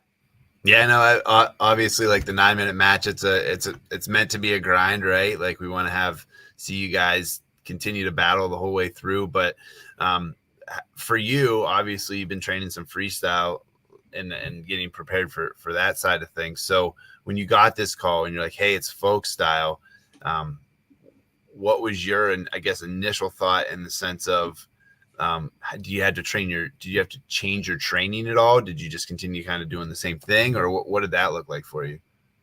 Yeah, so it actually worked out pretty well because just naturally our practice kind of shift the last few weeks, and we were doing 8, 10, 12-minute blocks. So that was like perfect lining up with that. And then I'll wrestle with some of we got great college dudes at Michigan, wrestle with some of those dudes and do top bottom, get back to it. It's kind of a thing that like you never lose. You just kind of have to kick the rust off. So it's been great to jump back into it. And I've been doing a lot more of those practices. And then for that 9-minute part, just more live wrestling, longer blocks, just so I'm confident in myself and for the 3-minute periods. Love that. Yeah. Now we asked Mitch, if he had been to Pittsburgh and what types of food he would be hunting down while he was out here. How about you? Like food, like types of food? Yeah, obviously, everybody knows Pittsburgh's famous for Permanis. Oh yeah, almost famous. But your brother, he was big on barbecue and Mexican, which rest assured, I told him they're literally right across the highway from the hotel. How about you? Oh, that's perfect. Yeah, we're from Colorado, so the Mexican food out there is great. And out in Durham, it's not that great. And then now out in Ann Arbor, it's all right. So I mean, barbecue also. I'll crush really any food. Mitch, he doesn't eat that crazy. He's still a little guy, but I'll throw down some food. He Matt, said, "I get after it." Outside of wrestling, hobbies, what do you like to do? So being from Colorado, big outdoorsy, we'll hike a lot of mountains. Fishing, but not great at it. I get real impatient and then I start messing around whoever I'm fishing with. Me too. Yeah, you have to. Yeah, I don't have the attention span either, buddy. Yeah, I can't. It's too slow for me, but it's still fun. Your instant gratification. You need it now. Yeah. Yeah, I get it. Yeah, and then also just going to the theaters. Me and Alex Derringer, we go to movies a lot. Crush some popcorn and icy and just hang out and chill. What'd you see? What was the last movie you saw that you really enjoyed? What was it? We saw Dune 2 a while ago. Loved that. And then there was a recent one. It's slipping my mind. Yeah, it's slipping my mind, but. So you're like a superhero guy, like you like the Marvels, or you like more of like an action thriller? What do you get into? Yeah, I mean the Marvel ones, some of them you watch, some of them are kind of hit and miss. Right. But love action movies. I love a war movie or a zombie movie. Gotcha. That's my kind of vibe. Just relax and just watch some action go off. What was Derringer's reaction to the CWA and you participating in it? Oh, he thought it was a great opportunity. And he's a great guy. He's a great wrestling partner, and then he is always helping me, like kind of being a mentor, older brother, like, hey, work on this, do this. But just great human being off the mat and on the mat. So he was pumped for me. He was like, this is a great opportunity. So be excited for it. So is he coming out with you? What him or another coach, I believe, are coming out with us. We'll just have to, yeah. So it should be good. That's awesome, man. Yeah. Super pumped to have you, brother. Yeah, I appreciate you guys having me. I'm excited. Matt, thank you so much for spending some time with us this evening, and we will see you on Saturday. Yeah, thank you so much. Appreciate it. All right. We will see you later. Okay. I think I'm going to have to go to this barbecue place and smooch them up a little bit, buddy. Yeah, we'll get just get them to sponsor the boys a little bit. Yeah. Something. I mean, wrestlers love to eat meat. You know what I mean? I'm sure, like, they won't be mad about it if you bring a big old when I plate found of steak over. Derek told me, how the league was working and the compensation package for the athletes, and Christy was there, and I looked at her. I'm like, I'm gonna have to come out of retirement. She goes, "Did you tell them about your gout problem? Eat too much meat?" And I was like, "No, I didn't share that yet." But yeah, I have an affinity with meat, and man, a lot of times it goes right to my big toe. So no doubt. Okay, we have our next guest on the show, the opponent of Matt Feiner, Mr. Trent Hidley. How are you, sir? Hey, what's up, guys? I'm doing well. Doing real good. It's from meats to hoagies. I'm also an Italian hoagie corner fan. Yes. Sure. Absolutely. That's how I judge a restaurant, man. Hey, Trent, it's great to have you on. Excited, man. Yeah, thank you, guys. I'm glad to be on here. All right, Trent. The first thing I have, and really the only thing I have whenever I found out I was interviewing you, is, man, you have some of the best underhooks in the sport of wrestling. Where did you develop that, and why is that so deadly of a part of your offense? Yeah, I think, my brother really kind of started using the underhook a lot when he got into kind of junior high into high school. We had a guy from our hometown that worked with us when we were younger, Kenny Weitzel. He was a state champ for Lewistown back in the day. And he kind of we would do some like private workouts and stuff, and he had a really good headlock and lateral drop. So I think, that, and combined with we went to Ken Cherto's home training center a lot when we were young, and he was really big on upper body stuff. So I think we always were kind of pretty comfortable in like the underhook position. And then Hayden kind of took off with it. And my freshman and sophomore year, I was wrestling with him like every day, and he was, kind of beating my ass with it. So I kind of had to figure it out. And Get sick of your brother beating on you, huh? yeah. Why can I not stop this? Well, I don't know. Maybe I better try to figure it out for myself. So, we have two different styles of using it. But that's kind of how I got introduced into it. And then, when I got to college, I kind of only had like one move with it. And then since then, I've been able to spend a lot of time and try to develop more offense. But my favorite thing is that it's as much offense as much as I use it for offense, it's just as good for defense, right? Holding position, slowing a match down if I need to, controlling center. So there's a lot of things that you can kind of do in that position that I've really grown to enjoy, especially these last couple of years. Love that. Yeah, that was a great response. And, an underhook, it's such a dynamic position to be in, winning down one, the setups that are, that present themselves just by moving your opponent. And that's one thing that I always loved what you did with it is you didn't use it to hang. You used it and you moved your opponent and created these angles and created a lot of offense and a lot of short offense out of it. Sure. And it's, hoping to see some of that on Saturday. What are you doing as far as prep for this Saturday? 9-minute match.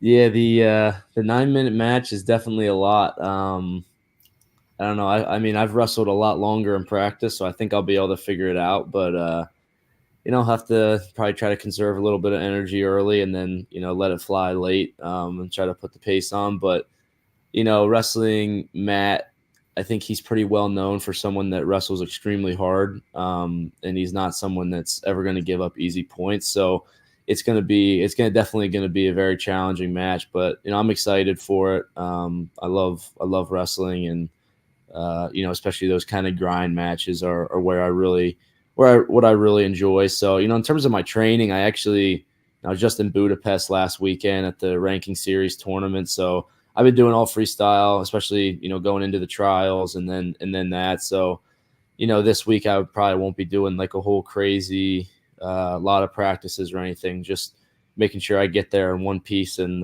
try to put on a good show. What was the experience like in Budapest? I'm actually watching your match against Yazdani. Yeah, shut it off after the first minute. No, it was. What was the overall experience like? The culture. Yeah, no, it was a great experience. I got out there on Monday, and then I didn't wrestle till Friday, so I had 2 or 3 days to really see the city, and that was really cool because a lot of time when you get to go on trips, you don't really get to do a whole lot other than just the wrestling event and getting down to weight. So it was cool. Got to see a lot of cool things, enjoy some good food, and see the culture there, and then.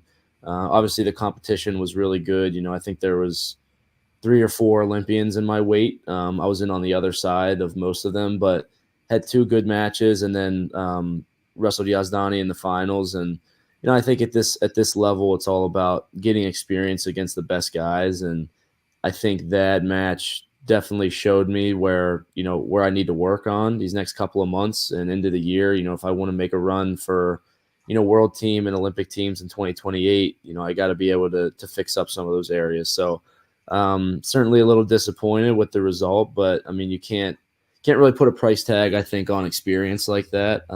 It's something I'm going to get better from. So overall, it was a great trip, and just really lucky to be able to do those types of things. Derek, I've spoken enough. It's your turn. Yeah. So Trent, this obviously is the first time that we've got to actually sit down, talk together. Mm-hmm. But there's been a long history of me trying to meet you because when I was coaching at Bucknell, you had no desire to go to club practice with Ian. Yeah. And Hayden was always like, I have I have a brother, Trent, and he just doesn't like to come to club practice. And so talk about that a little bit, though, like where you found that spark once you kind of got into high school and started to take the sport seriously, and like what originated that spark? Yeah, it's funny you bring that up. Like in 7th and 8th grade, like I really wanted to quit, right? Like I hated wrestling. The last thing I ever wanted to do was go to practice. And I think Hayden was a big deal in me kind of finding the spark for this sport. In 8th grade, I was at a tournament over the holiday or something, I forget, but I remember I had won it, and it was a kind of a decent tournament. I remember him just texting me, like, you know, he just kind of the first time that someone super important to me kind of was explaining to me, you know, like what my potential could be, and you know, what buying in could really do for me. And remember, he said we were going to be the best brothers to ever come out of PA, and it was like something that it almost like, you know, it gave me chills a little bit. And I, you know, ever since that day, I kind of just totally recommitted myself to the sport. I mean, I was good when I was younger. You know, I would go to the state tournament and I would place, but you know, I was never all in on it until, you know, that moment I stopped playing football or baseball. And that spring and summer of 8th grade going into 9th grade, just spent a ton of time with him. You know, we would go to Legend, as many extra practices and lifts that we could do. And, you know, as I started pouring into the sport, I started to enjoy it a lot more. And I started to, you know, our relationship really strengthened through that because we were spending so much time together. So overall, it was just, you know, one thing led to another. And, you know, a couple months later, I was in love with just the work ethic that it took to be great. And being able to do that with him was super special for me. And, you know, he was just really pivotal because he was able to kind of show me the way and make things easier for me. You know, it was obviously hard work, but I had such a good example to follow that I knew if I could follow what he was doing, that I was going to be good. So that's kind of where that spark originally came from. But yeah, it was usually when practice time would start to come up and my dad would get everybody loaded up in the car, I would like hide in the shower or hide in my something until he left. I've come a long way since. You sure have. That's for sure. Yeah, great, for sure. And you know, and you're certainly a big part of the underground tunnel from Pennsylvania to NC State. You know, you're one of the you know, the classes that really got that started. Talk about, you know, how Coach Pat I mean, obviously Pennsylvania, the best, but talk about you working with him and, you know, who we hunting down in PA this year. Right. We're going to continue to recruit out of PA. Yeah. So, you know, Hayden really kind of was probably there was a couple other guys from PA, but, you know, he was kind of the big high profile recruit, and then me following up. And now we've gotten some guys from the Young Guns Club. So it's been really making our program very strong. I think anytime you have good ties with Pennsylvania, it's gonna, you know, get you good results on the college level. Just from a historical standpoint, you know, PA tends to do very well. So, you know, how can we continue to tap into PA and kind of use that network and connection to keep bringing in guys that want to win? And I think that's going to be a big part of NC State, and, you know, not just PA, but we want to continue bringing guys from, you know, experienced clubs, experienced areas of the country that know how to wrestle, that want to wrestle, and do it the right way. You know, that's the big thing is do they fit with our culture? Do they fit with the goals that we're trying to accomplish here? And ultimately, you know, try to do something for the first time at a school like NC State. So as we talk about that conversation there, you know, you made me spark one of your former teammates, Tyreek Wilson. Mm-hmm. I've known Tyreek for a long, long time. He's from Steubenville, Ohio, right down the street from me. He was always, even from the time he was a little kid, just one of the most freakish athletic guys. Talk about just the NC State, that family. They talk about like it's a Wolfpack family down there. Everyone that I talk to that goes through that program talks about just like the brotherhood. Talk about that, the NC State family before we leave you go. Yeah, I think Tariq has been a huge, I guess, kind of a mentor in a way for me. And maybe he wouldn't say that, but someone that I was able to come into at NC State and just see a guy that just was able to always put it on the line and win, and just do it with a swagger that our team really, you know, jumped behind. And, you know, just having him as kind of the pillar of the program has been huge, because you you're surrounded by guys like that, and it makes you want to be great. And that's really the big thing here is, we're gonna set really big goals and chase things for the first time, but we're also gonna do it the right way. And I think that's super important to me. That was a big reason why I wanted to go there and join my brother.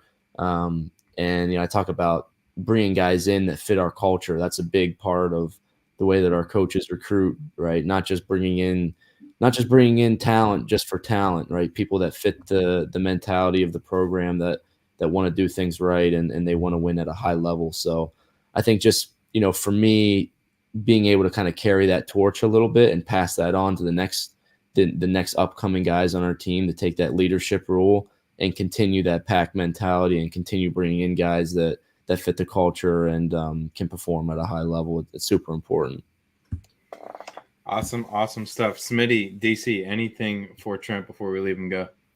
Looking forward to sitting Matt's side, calling your match on Saturday, and if you're pumped for it, and we're gonna have a great time, man. Look forward to it. Do we need to throw a hoagie if you win? Do we need to throw a hoagie to you after the fact so you can, like a Happy Gilmore type thing where you can take a bite out of it?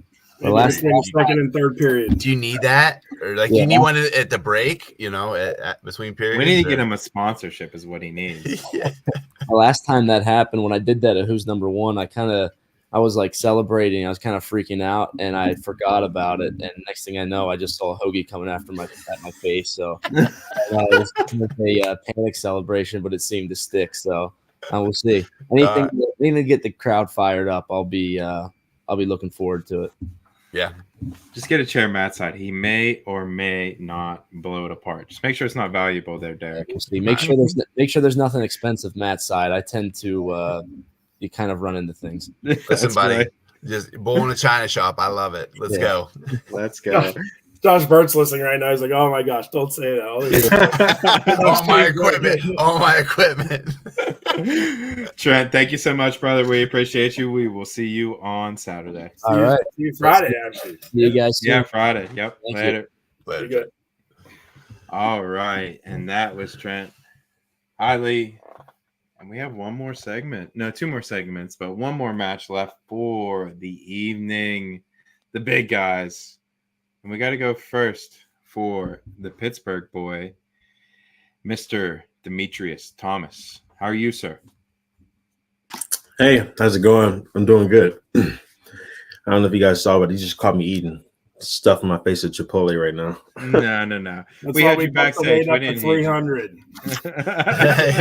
He's allowed up there. Yeah, that's right. Yeah, That's right. gotta get my weight up. Would you get a bowl? Yeah, and then you just get a wrap on the side. You stuff that, and Oh, the cheat code. I heard about that. yeah, I heard about that. It's elite.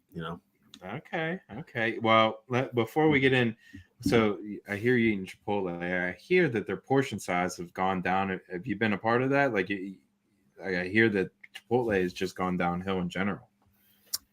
Yes, I've been with Chipotle for a very long time as a customer, and I've seen the dramatic change in that. And that's just America for you. Just talk about, all kinds of food. My favorite thing is oatmeal cream pie, right? For kids, those things are massive. And now they're like these freaking quarters, I'm just like, all right, what am I eating? The Girl Scout cookies. The box is not as big anymore. Yeah, exactly. Thin Mints. Oh, don't even talk about it, dog. I'm a foodie when it comes to. Oh, man. Yeah. Go ahead, Smith. We're just talking about food. Now I'm hungry. Me too. Yeah. So hungry right now. What time is it? Christy, can you hustle with Chipotle real quick?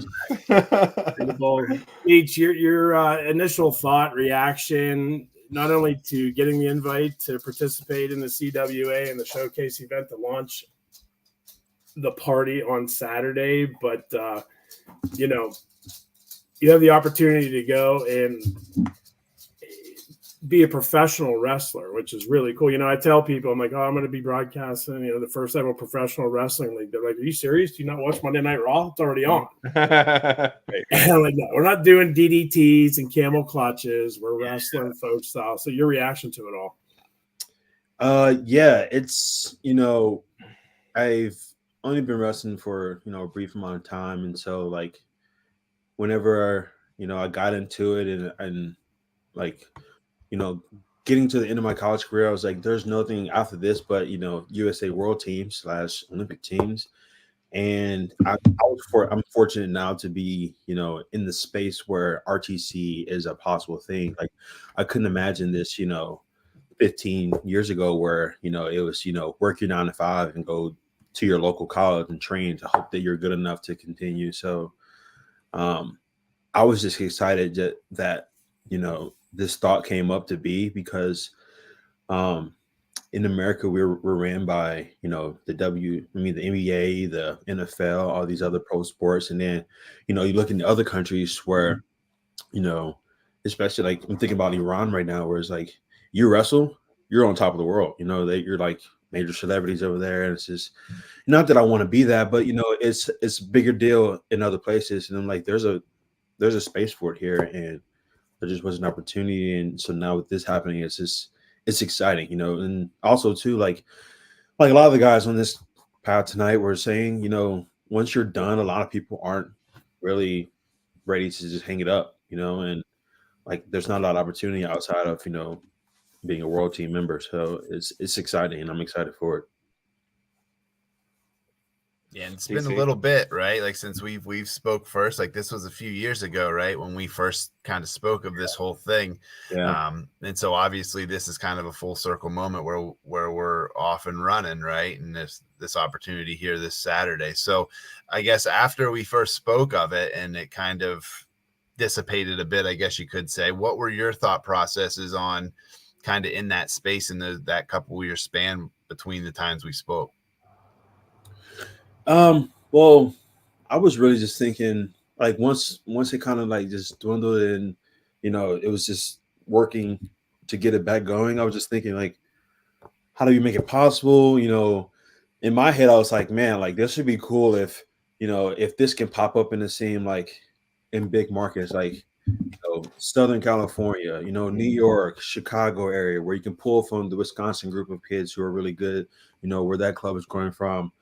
Texas, that's always Texas is big regardless, I was just like, man, like how can we make this possible to go much bigger than the Northeast? Obviously this is wrestling country. But I was just honestly like, man, like I really hope this takes off because this has been in conversation with not just me, but my closest friend group is pretty much just wrestlers from my college career and people I've met throughout my years of wrestling, and they were just like, man, if this takes off, like this can be really, a huge opportunity for a lot of guys to go unseen. And in my head, I was just like, man, like I really hope this comes through. And there's a lot of guys, man, because I mean, I came from NAI to, Division I, and it's just like there's a lot of guys down there that like, man, if given the opportunity to shine, be surprised. They don't really get that that starlight that NCAA brings to the table. Like one person that comes to mind is I don't know if you guys know him, but Cam Tassari. He used to wrestle Ohio State, and then he came down and wrestled in the NEI, and he didn't even win a national championship after taking fourth. And I was just like, dude, like I can possibly do this. And so seeing all that come to, and now being in, it's like, dude, I'm excited. Like I'm literally shaking thinking about it. Like I'm ready to compete and want this to take off. Yeah. I love that. Talk about the folk style aspect of it. We've talked about the rules a few times tonight. The 1 minute over the course of 3 different periods. The routing time, point factors. Talk about that, and do you think that favors you in the matchup with Jordan? Man, the rule set, I mean, I think it really favors me a lot. Like I was never really a turn kind of guy, pin kind of guy.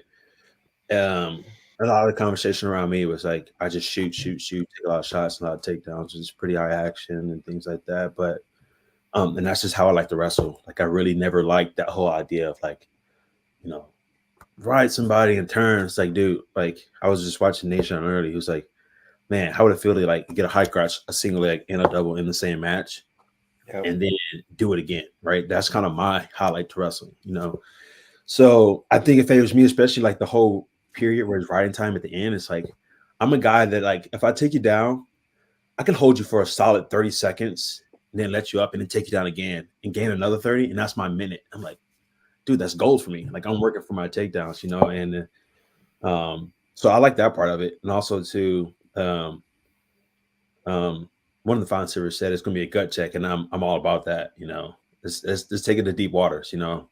My man raised on punk, so let's just make it happen. Love that. Yeah. How cool is it to, you know, also be wrestling it with Mickey? Yeah, man, Mickey's my guy. Me coming to Pitt, him and I got very close. And it'd be cool to compete with him again, you know. Just I mean, him and I stayed in contact and still stay in contact. Actually, I'm going up to Rhode Island here soon to be with them.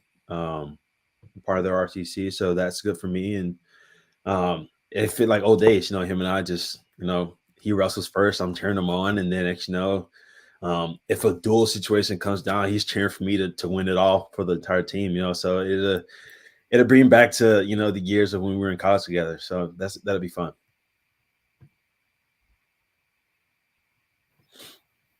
Talk about outside of wrestling, hobbies, interests. What do you like to do? Man, I mean, I do a lot. Like I'm not really a person that sits still and kind of is boring. And honestly, I don't mean to knock it, but like a lot of peers don't really do a lot of the activities that I do. Like I do everything. I hike, I play music, I bike ride. I don't fish. I don't do that. I'm not really hunting outdoors kind of person yet. I would like to be. I didn't grow up doing that, let alone. How about golfing? You get on the golf course? I would love to, but I'm not good at it, you know, and that part All is right. yeah. Nobody's good at it. I'm so competitive, man. Like I'm just like it eats me alive. Like this past year when we were when I was training here at Pitt, me and Nino would get together and play video games, and but that's another thing I do. Like I just do a whole bunch of other stuff. But he would play me in Smash Ultimate, and dude, like I will go on the 30 loss streak and just he'll see the frustration on my face. I'm like, dude, you getting so mad. I'm like, nobody likes to lose. And I'm just keep going. And that's just how I am with golf. So yeah, I do that too. I'm really into biking. Like that's why. Back to the instrument thing. What instruments do you play? You say you like to play music. Oh yeah. I could do guitar.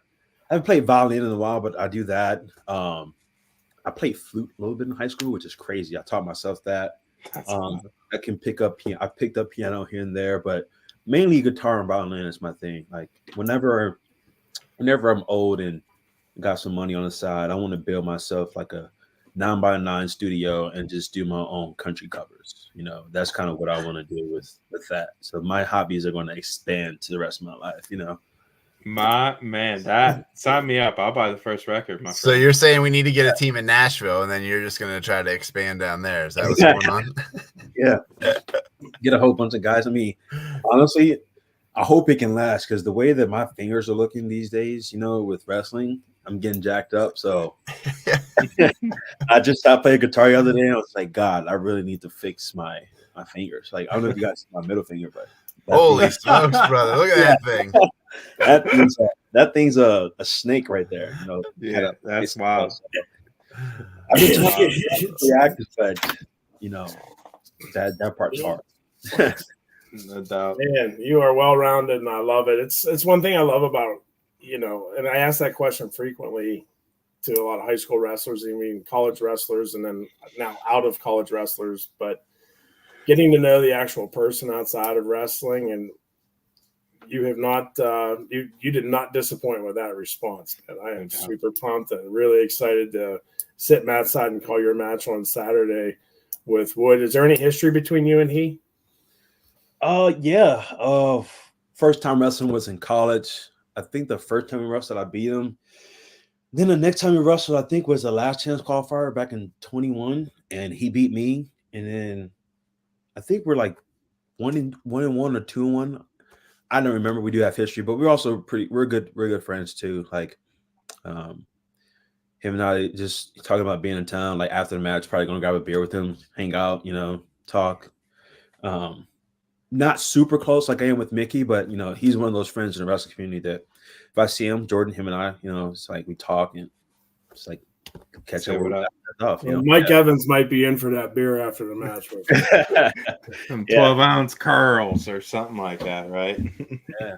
I mean, speaking of like drinks and stuff, like food is everything, like I said. And yes, Pittsburgh, the food scene is.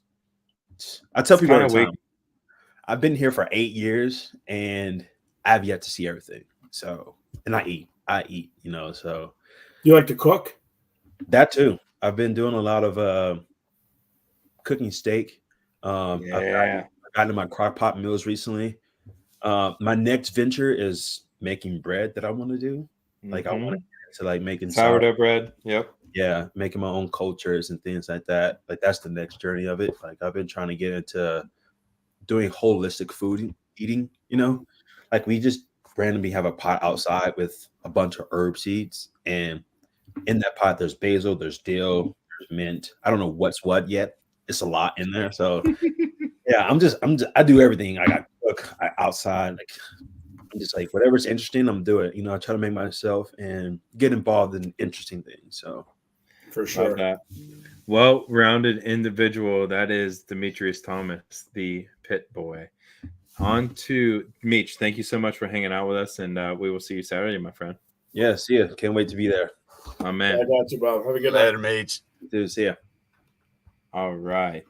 And on from Meech Thomas and on to his opponent that we just talked about a little bit there, the Lehigh Valley wrestler, Lehigh Mountain Hawk, former Lehigh Mountain Hawk, Mr. Jordan Wood. How are you, sir? Good. Thanks for having me, guys. How we doing tonight? Doing real good. Doing real good indeed. Good, Woody. Saving the best for last. Absolutely. All right, my friend. First things first, I got to get into over the course of the years, I became very close friends with Mr. Darian Caldwell, the man, the myth. He is unbelievable in how he just goes about, how athletic he is.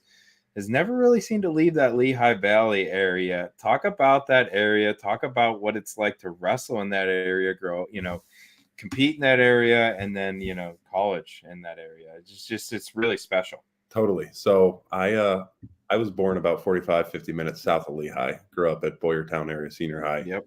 And my whole elementary, middle school career coming up to Lehigh Valley, that's when I kind of got my stuff pushed in. I'd come to the hard tournaments up at like the Parkland area, Freedom, all the high schools in this area, and you knew that's where the real wrestling was. Then I started training with the Lehigh Valley Wrestling Club my freshman year of high school as well, and instantly felt like home. And that's when I really started jumping levels and realizing the potential I could have if I committed to training in this area. And it shifted my goals being around the caliber of wrestlers here. I wanted to be, state champ, and that was the most I ever thought about until I started training here early in my high school career. And they're like, why don't you try to win worlds this year? Like you can be a U17 world champ. And then when you come here, you can win nationals a couple times, go try and win the Olympics. So it kind of shifted my life completely. And the core of the coaching staff that was there during my RTC stint as a high schooler, they're still there. So the ties that I have with the university, the area, I just bought a home in the Lehigh Valley. It truly does feel like home. And the surrounding fans are crazy in a good way. If for me at least, they love their wrestling. So like I can walk into any restaurant on any day of the week and might bump into someone that goes, hey, are you the heavyweight from Lehigh? Yes, I am.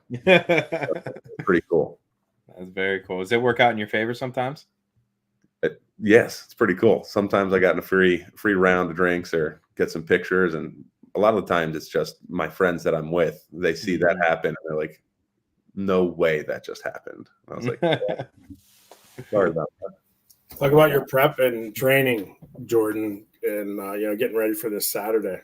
Yeah, so not many people know this. Around January, February this year, I thought I was done. I got a undiagnosed back hip injury almost 2 years ago when I was out at the World Team Training Camp, and after like 3 or 4 MRIs, countless doctors, PT visits for a year and a half, couldn't figure out what it was. And my quality of life was terrible. So it wasn't that wrestling was causing this injury. It was just making it worse. So I thought, I need to be done wrestling. I need to lose 60 pounds and continue to try and figure out what's up with my back. So kind of thought that was it. And in like a last ditch effort, I started getting diagnostic like steroid shots throughout my body, right around that like hip and groin area. One of them stuck when I was down at Johns Hopkins. This pain management doctor was like, "Hey, let's try this right here." And like instantly I felt insane relief. And since then, that was a few months ago, every week has been like good. And it was like 2 or 3 weeks before the last chance trials. I was like, "Hey, we're doing it. If this is it, this is it."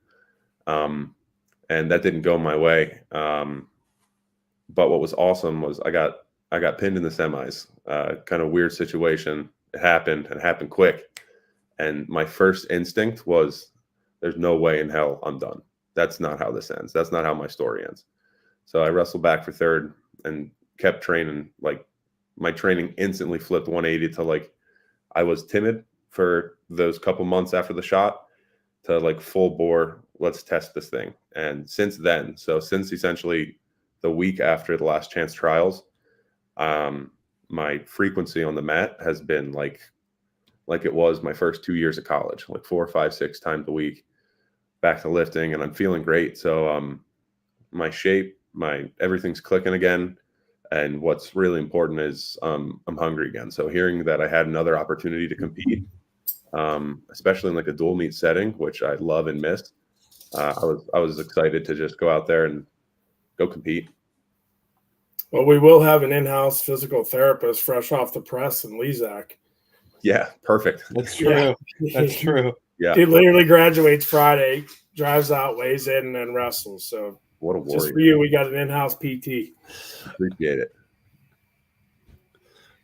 DC? Yeah, Jordan. So obviously, when Nefer reached out to you, he came back to me because I said to him, all right, so how's Wood feel about it? He goes, I told him it was 9 minutes, and he said, hell yeah, let's do this thing. Like, ready for that, use that gas tank. So talk about that, like for you, obviously, knowing this now, right? Recovering from this groin and hip issue, and then the whole gas tank aspect of it, and being able to weigh up to 300 pounds, because that's what heavyweight is in the CWA.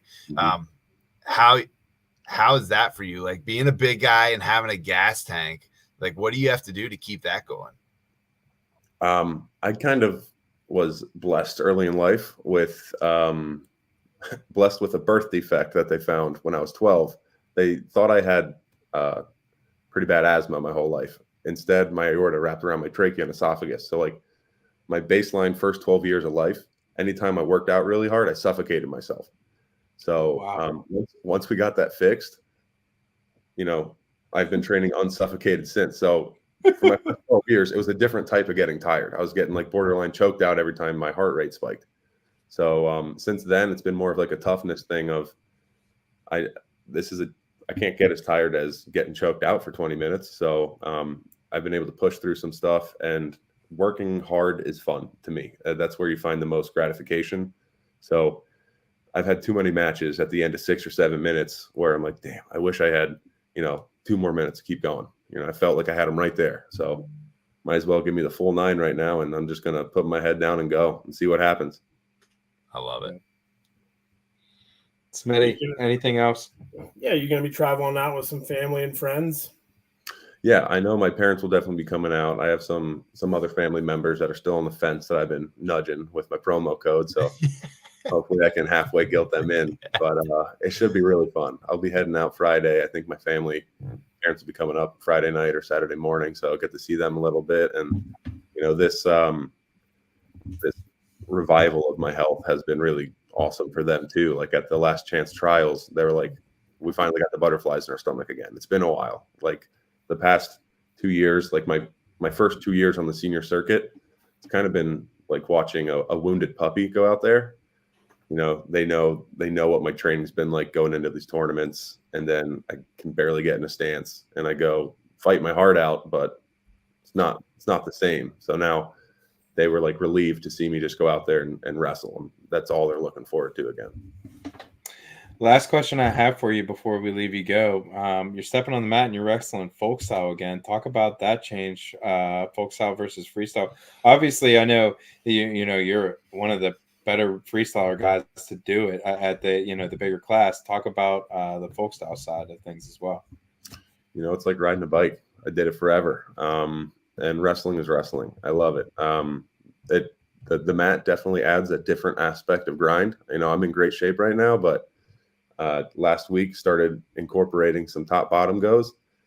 I forgot that fatigue is definitely different. So, you know, I'm mentally into it again. But it's all a mentality, honestly, going into it. If you're looking forward to that fight and getting tired and getting gritty, then you're not nervous about it. And most of the exhaustion that people feel when they crumble, it's that fear and that nerve. Like if you wrestle hard, you're going to get tired, no matter how good a shape you're in. If you don't get tired by the end of the match, it means you didn't try hard. It's that fear and anxiety that really cripples people to the point where they can't move.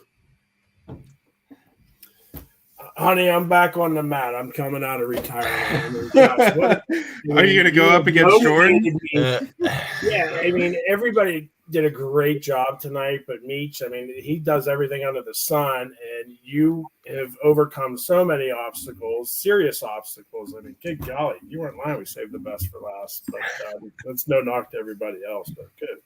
Looking forward to sitting Matt's side and calling you, big guy. Hey, I appreciate it. Hopefully, I know that Meech and I will put on a show. We've wrestled a couple times, and there's a lot of points and two really tired bodies by the end of the match. So hopefully we can do it one more time. What's your training meal right now? He's sucking down a burrito bowl from Chipotle. I can respect that. That's a good move by him. What's your meal? My meal right now, I'm actually I'm leaning out a little bit. So I got my whole college career kind of played yo-yo. I was as high as 296, couldn't hit 300, and then as low as 245. I ended my college career right around 280. So I'm weighing about 260, 265 right now, eating clean. I just feel really good, and to fight inflammation, to stay as healthy as possible. Chipotle is clean, by the way. That's healthy. Yeah. 100%. Yeah, that's good. That's good stuff. All right, Jordan, thank you so much for your time, man. Thanks for hanging out with us, and we will see you Friday night for the weigh-in. See you this weekend. Thank you, guys. Later, Jordan. All right. And wow, what a lineup, Derek. Neffer. The Neffer did it. Hey, good golly. Yes. Even Oakley's pumped up. Mm-hmm. What a night, man. What a night, boys. That we had, I don't know what we had, 1, 2, 3, 4, 10 guests, plus Nico, plus Smitty, plus Caldwell, plus D Hall. You had about 15 different people coming on and talking to you about wrestling. And in the middle of June, what more can you ask? You know what I'm saying?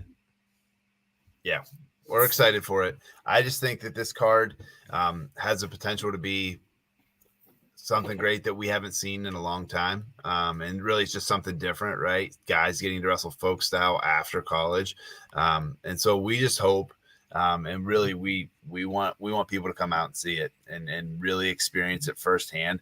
I think there is a certain aspect to seeing wrestling in person that you just can't get from sitting at home.